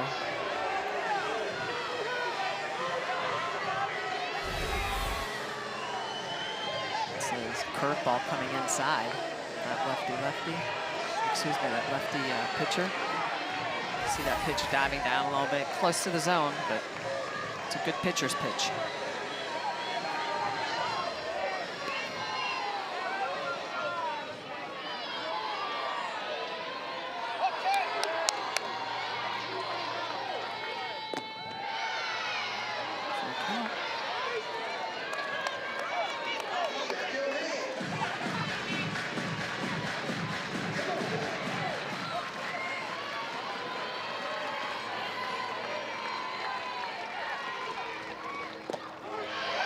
Called strike 3.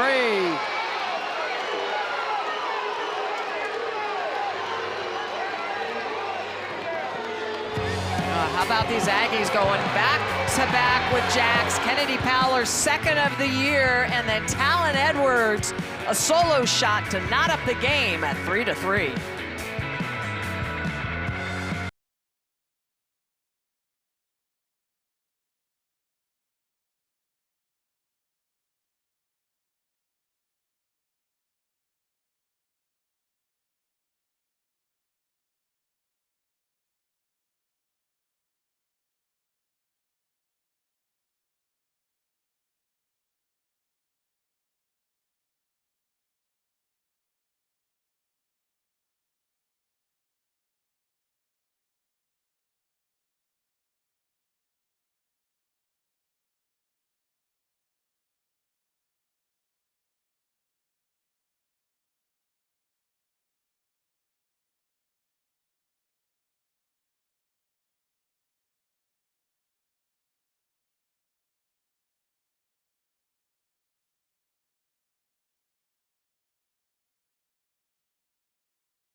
As we went to break, the ejection of one of the assistant coaches for A&M. They've been questioning the strike zone much of the day, Michelle, and then Russ Heffley getting after the home plate umpire, Steve Gould. He's ejected. Some debate about the strike zone this entire series. The final strike was, according to TrackMan, in the lower half of the zone, but the two pitches prior was not. Yeah. So that was Cameron Ellison hurting Heffley away. Things heated on this final day of the regular season in the SEC. A 3-3 game. First game of the doubleheader.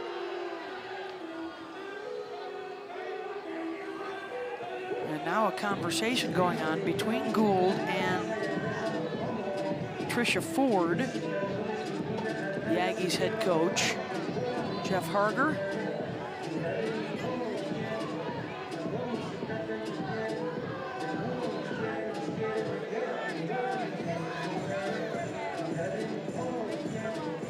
First game of our doubleheader, Oklahoma needs a win, and they get a share of the SEC championship. If they sweep today, it is theirs alone. Texas A&M and Alabama both still have a shot at a piece of the title. Alabama can still win it outright if the Aggies sweep and they hold on to beat South Carolina. They're winning 4-2 in the 5th inning right now, trying to sweep the Gamecocks.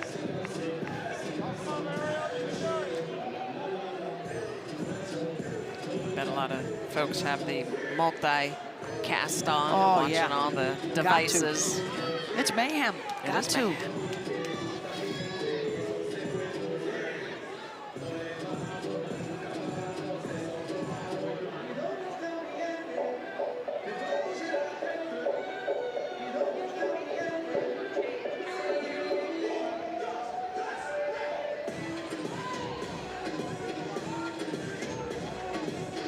And now the umpire over talking with Patty Gasso.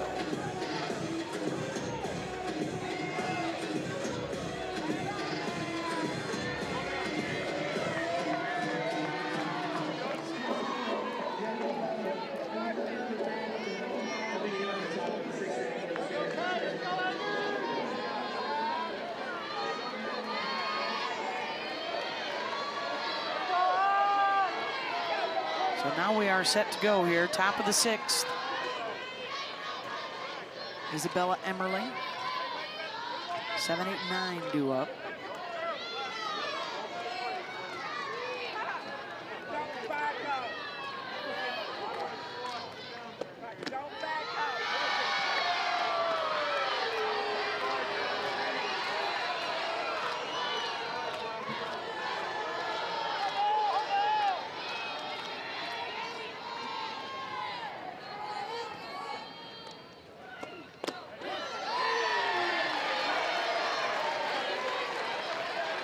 She has struck out on a rise ball twice.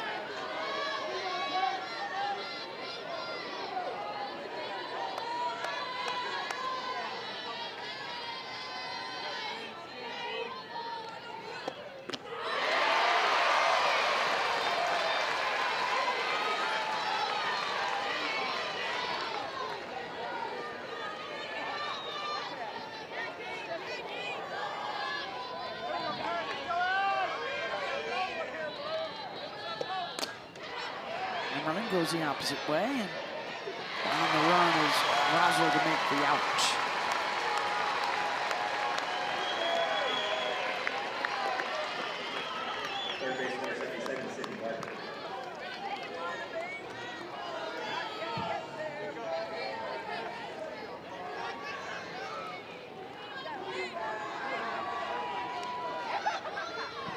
Sydney Barker. Struck out on the 3rd, was pinch hit for in the 4th. 3-run 4th for the Sooners, 3-run 5th for the Aggies.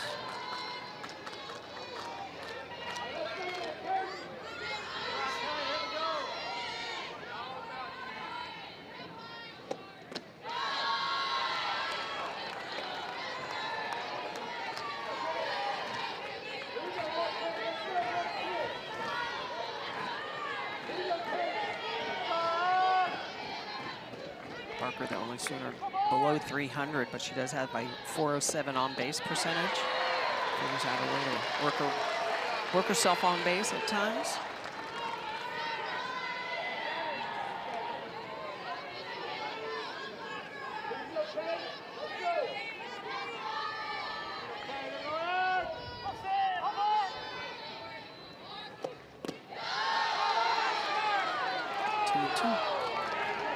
Check that 3-1.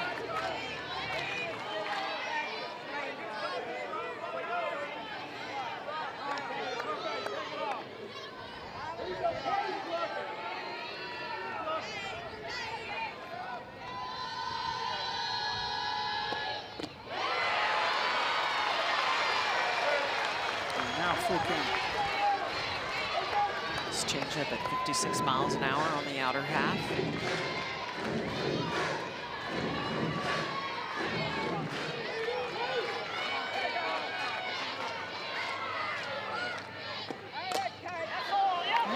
Drop in for a base hit. Go ahead aboard for the Sooners here with 1 out.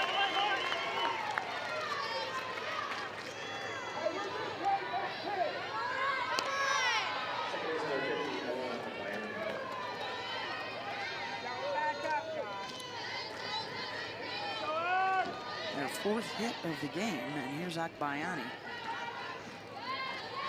Lined out in the 3rd, walked in the 4th.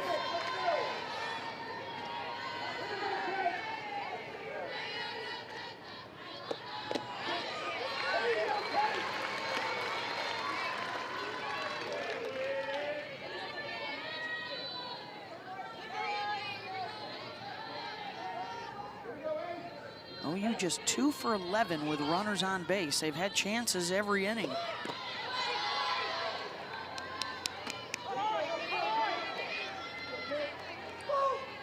Akbayani thinks about bunting, pulls it back, pitch low.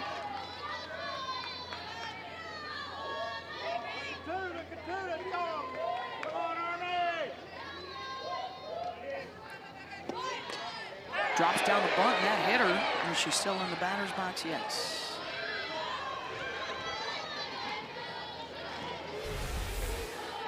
Similar scenario that we saw earlier in the game. You can see that back foot, though, out of the box.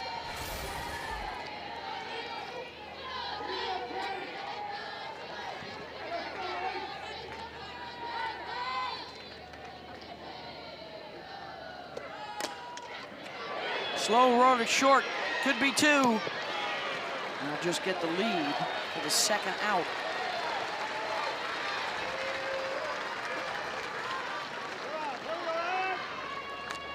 Top of the order now to Kai Miner, coming up for the 4th time. On base once with a walk.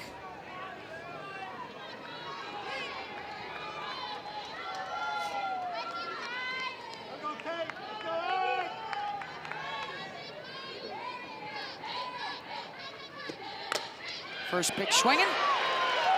Fair ball. Wheeling around is Akbayani, headed for the plate, and she will score on Miner's RBI triple. And the Sooners are back on top. And how about Kai Miner? She actually has the highest exit velocity of anyone on this team, believe it or not. 74 miles an hour. Changeup on the outer half, standing in and just drives this down the line. Gets it to hit the chalk and go all the way into the corner. And Frankie Vazel has a long way to go. And look at the hustle Akbayani, who runs very well with 2 outs. She is off on contact. And the Sooners put another run up on the board to take the lead here in the top of the 6th. RBI triple for Kai Miner. Makes it 4-3 Sooners. She has been dynamite with 2 outs late in games. And now Ella Parker will have a chance. Goes the opposite way, and the catch is made by Allen, but it's 4-3 Sooners to the bottom of the 6th.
Kamakani?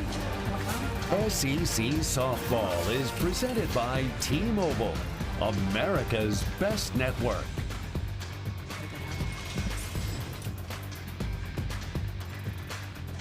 Texas A&M and Oklahoma. Game 2, the first of our doubleheader today as we head to the bottom of the 6th. Kai Miner, run-scoring triple to give the Sooners the 4-3 lead. If they win this game, they have a share of the SEC regular season championship.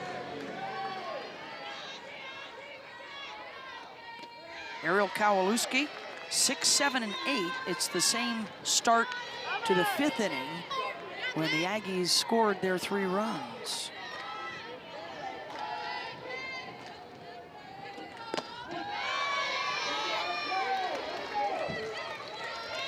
And their assistant coach, Russ Heffley, was ejected for arguing with the home plate umpire. Let's see if that's a spark.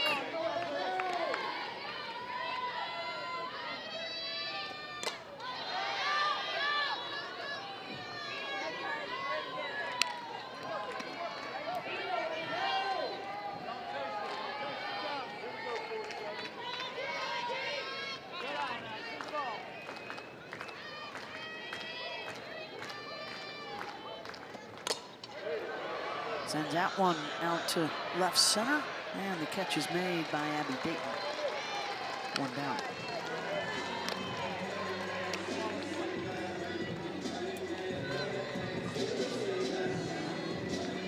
I just knew this was going to be an epic series. Texas A&M has been playing great softball as of late. Stubbed their toe a little bit last weekend against South Carolina, but prior to that, it's just kind of turned their season around. A little bit of a rough spot earlier, but a very talented team. Always rises to the occasion, especially when a team like Oklahoma is showing up at home.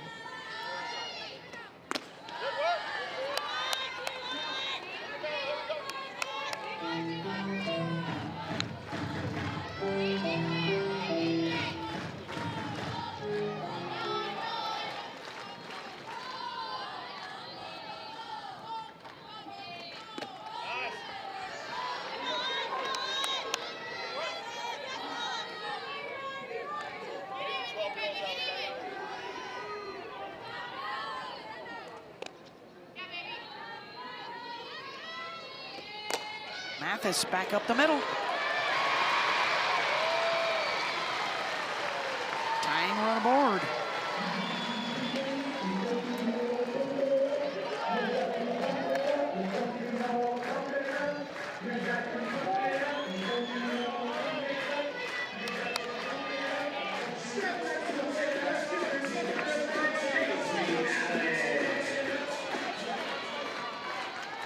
That'll bring up Paisley Allen.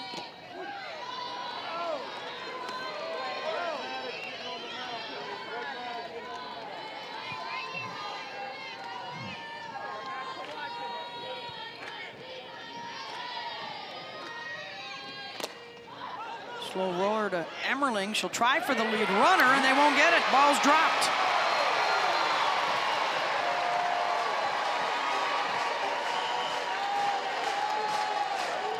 Well, this is an interesting play for Oklahoma. Emmerling really had to go to Garcia. Take a look at what happens here. She is going to field this, and right here, look at the way she is way over here. There's nobody at first base, so she's got to go after this play, the lead runner at second. It's a crossover throw, so it's hard for Garcia. She drops the ball. This good job by Allen to just hit it kind of in a no man's land. Tough play for the infield of Oklahoma because Agbayani has to make sure that Emmerling fields that before she goes to first. So a little bit of a delay. That's just a really tough, slow developing play for the Oklahoma defense. Very good defense, just 21 errors on the year for Oklahoma. Aggies looking to respond right away here in the bottom of the 6th. Tying run now in scoring position. Brazel singled her last time up.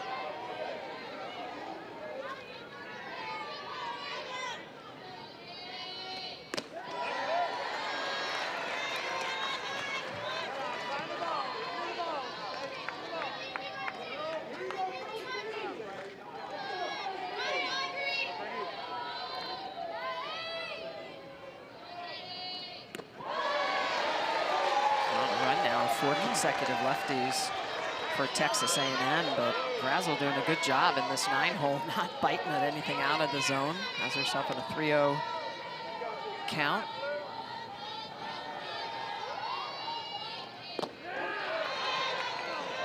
Strike.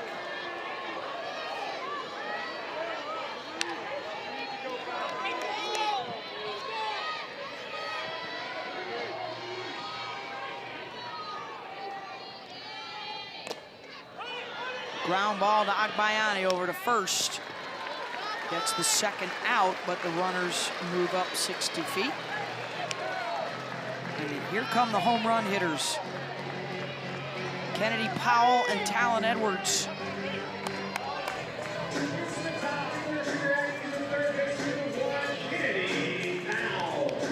Two-run shot in the 5th.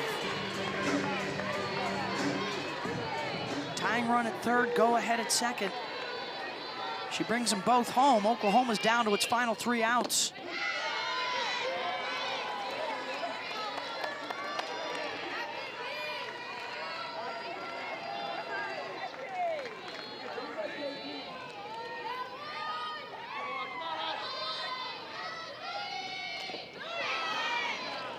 Got her to reach, and that might have put Wells in a sore spot.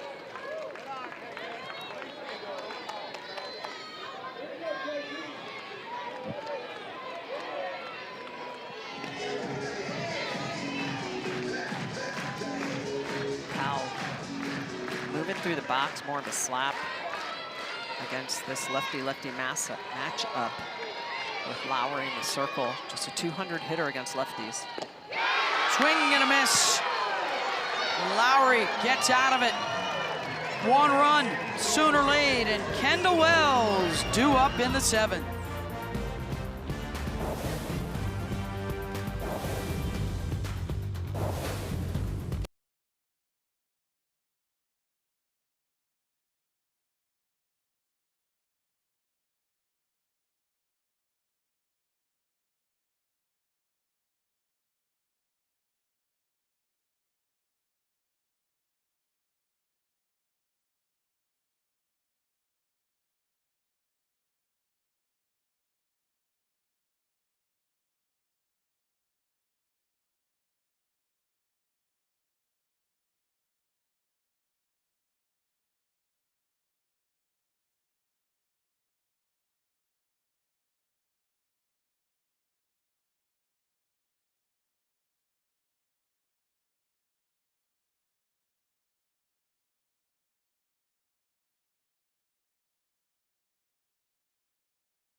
Top of the 7th inning, and a new pitcher, the 3rd one of the day for the Aggies, is Sydney Lessentine. And she will face 3-4-5 with Kendall Wells due up 2nd. Gabby Garcia to lead things off, and then Wells, who has singled and been walked twice. Still sitting 1 home run shy from the single season record in NCAA history.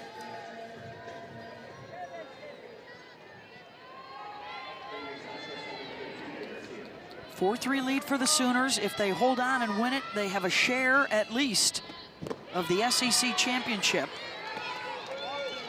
and could take it outright. If Alabama were to lose, they're up 4-3 in the 6th inning, or Oklahoma can win it outright if they sweep this doubleheader. Garcia, Oppo, 1 down. And here comes Kendall.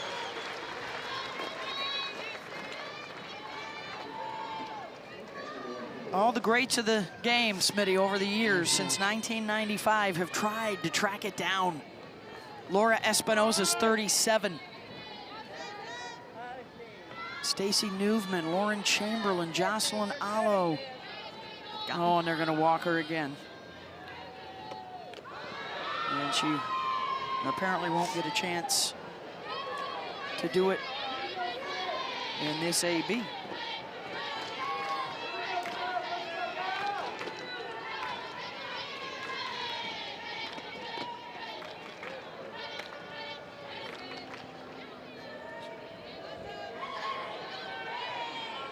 Chase Lessington yesterday walked against her.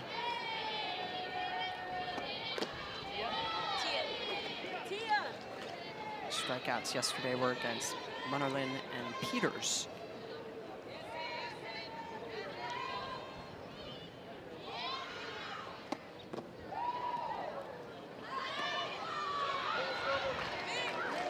So the intentional walk to Wells. Pickering has protected her once today.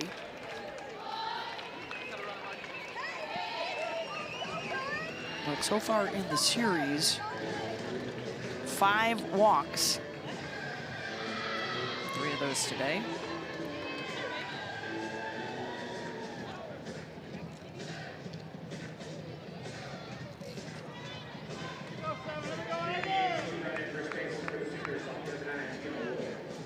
Tia Malloy is the pinch runner down at first base. Wells can re-enter, and here's Pickering. 1 for 2, an RBI single, also has been hit by a pitch.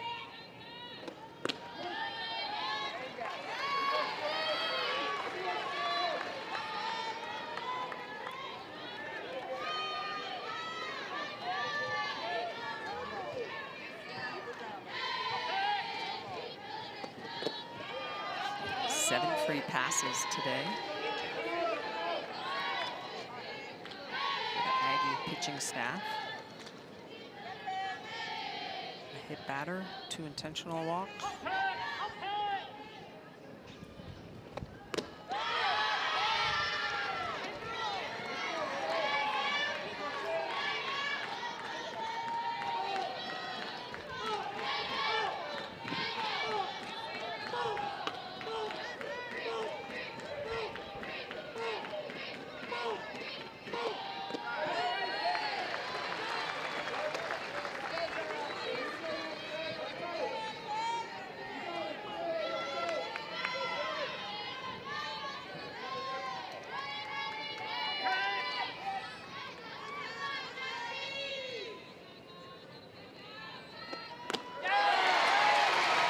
Got her to chase. 2 down. A rise ball on the outer half, and Pickering swings through it. This pitch is up and off the plate. Good late sharp movement gets Pickering to swing through it. We'll bring up Abby Dayton with 2 outs. Big hitters due up for A&M in the bottom of the 7th.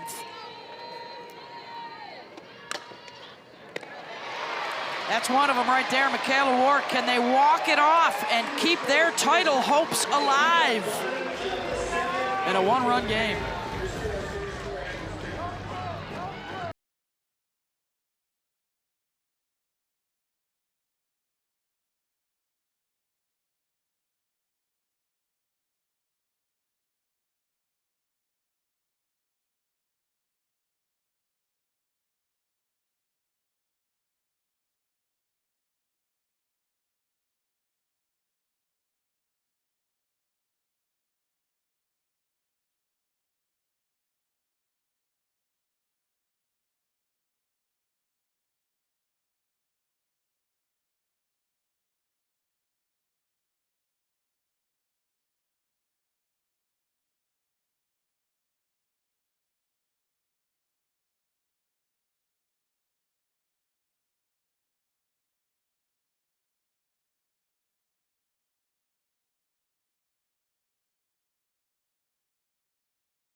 1 run to tie it, 2 to win it for Texas A&M as we go to the bottom of the 7th and take a look at the best in the game, brought to you by T-Mobile.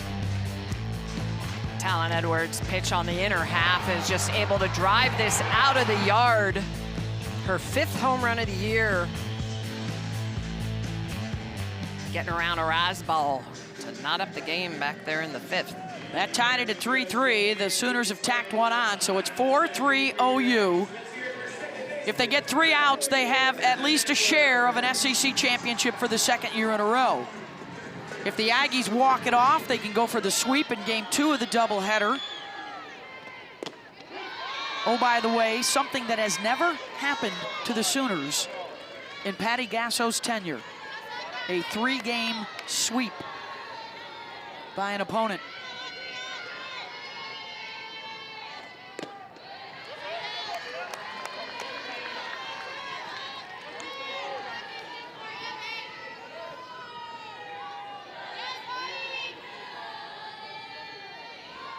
Edwards, Perez, and Bork due up. 1 and 2.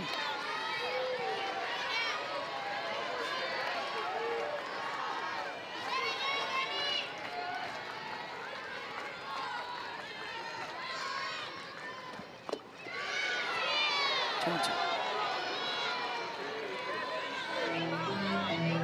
to nibble on that outside corner. That curveball, Lowry. There's that Leighton Sharp.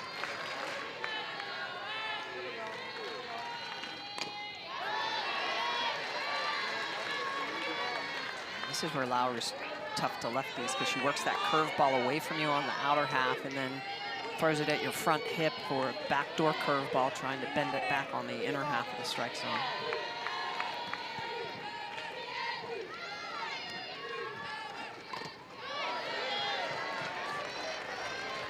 One of 6 seniors in the final home games of the regular season. Good chance that the Aggies will be hosting a regional as a top 16 seed.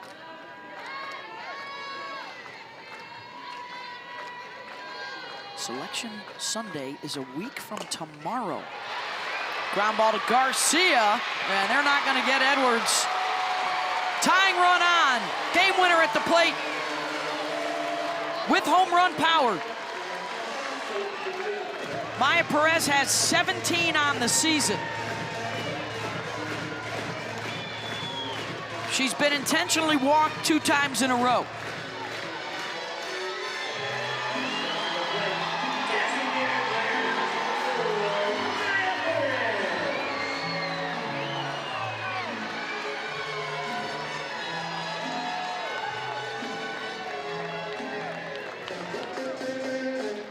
Rocha gonna chat with her battery a little bit about how they want to pitch Perez. Perez has good splits on the lefty-lefty matchup, hitting over 360 against lefties, hitting over 470 against righties.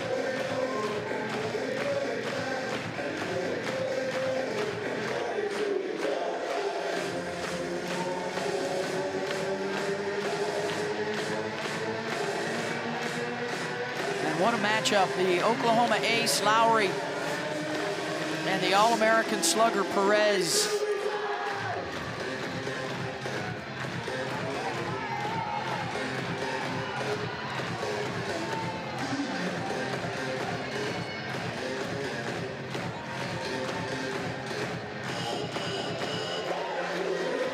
Junior from Corona, California will step into the batter's box.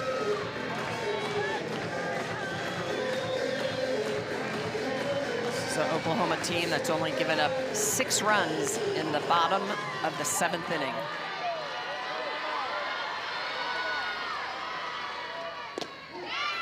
In for a strike to Perez.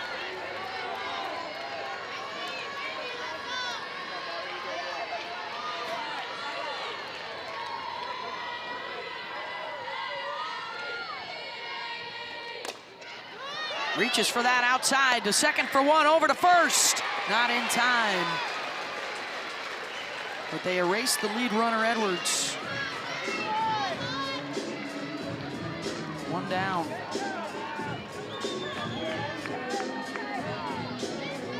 there's the cleanup hitter, Michaela Wark. 0 for 2 with a walk today. Same situation, tying run at first, the game winner at the plate.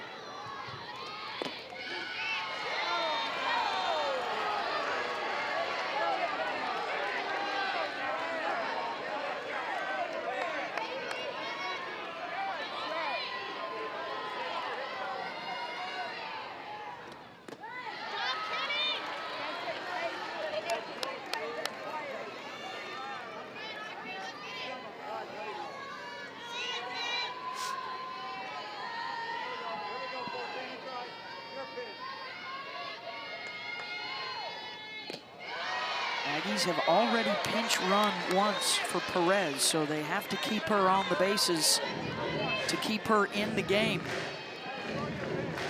If this were to go extras. They're playing deep for potential double play ball. On everything on the outer half, they want nothing to do on the inner half with Wark, where she's got so much power. 3-1 leveraged count, but every pitch, curveballs on the outer half.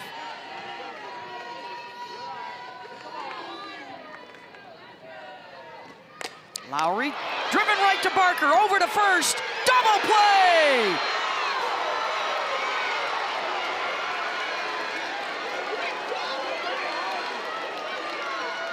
Double play for the Oklahoma defense ends the game.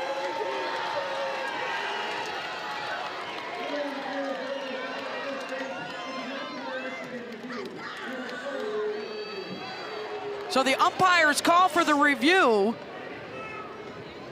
Otherwise, that's ball game and a share of an SEC championship for the Sooners. Sydney Barker in the perfect position, off the line, and the throw over. Ooh, it looks like she may have gotten that arm in there. It's hard to see because Lowry is blocking that angle just a little bit. And it does look like she's Yeah, it looks like safe. Perez is safe, so Yeah. this game is not yet over.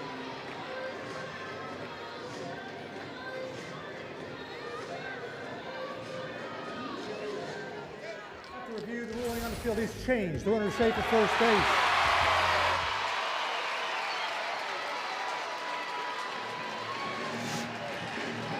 So Perez stays and KK Dement comes up. And the Sooners will have to regroup.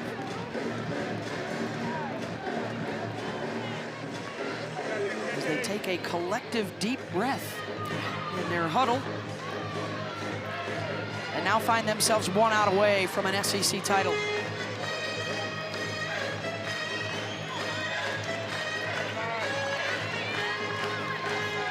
And now they will remove Perez and get a pinch runner into the game.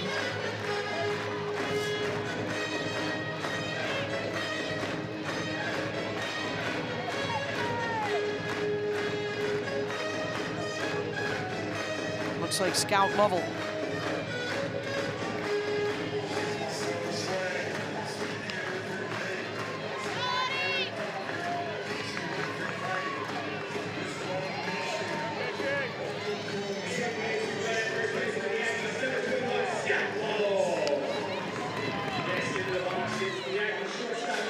Same story here for A&M. Tying run at first. Game winner at the plate, bottom 7, 2 down. Trying to keep their hopes alive for at least a piece of an SEC championship.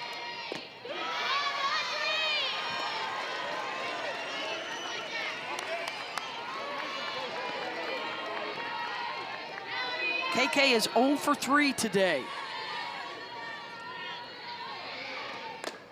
Ground ball to Barker.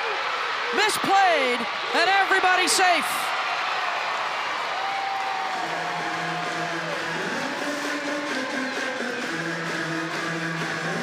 After a laser dart hit at Barker by Wark, this is a ground ball that just eats her up.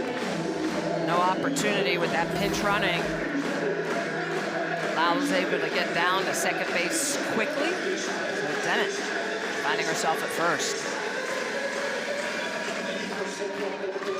And now the tying run in scoring position for Ariel Kowalewski.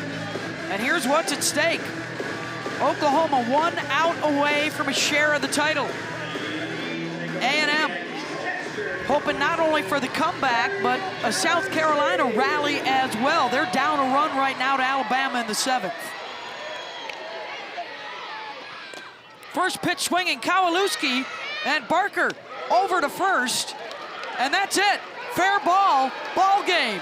And Oklahoma has a share of the SEC regular season championship.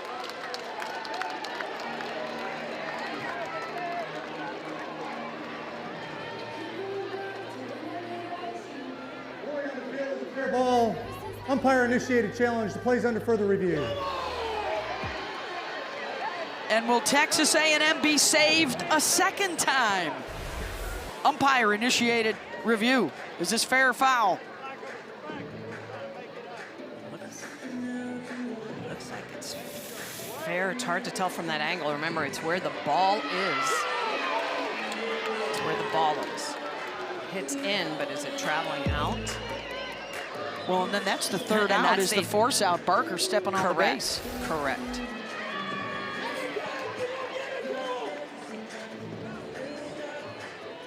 Ruling on the field is fair ball. After review, the ruling on the field of fair ball is confirmed.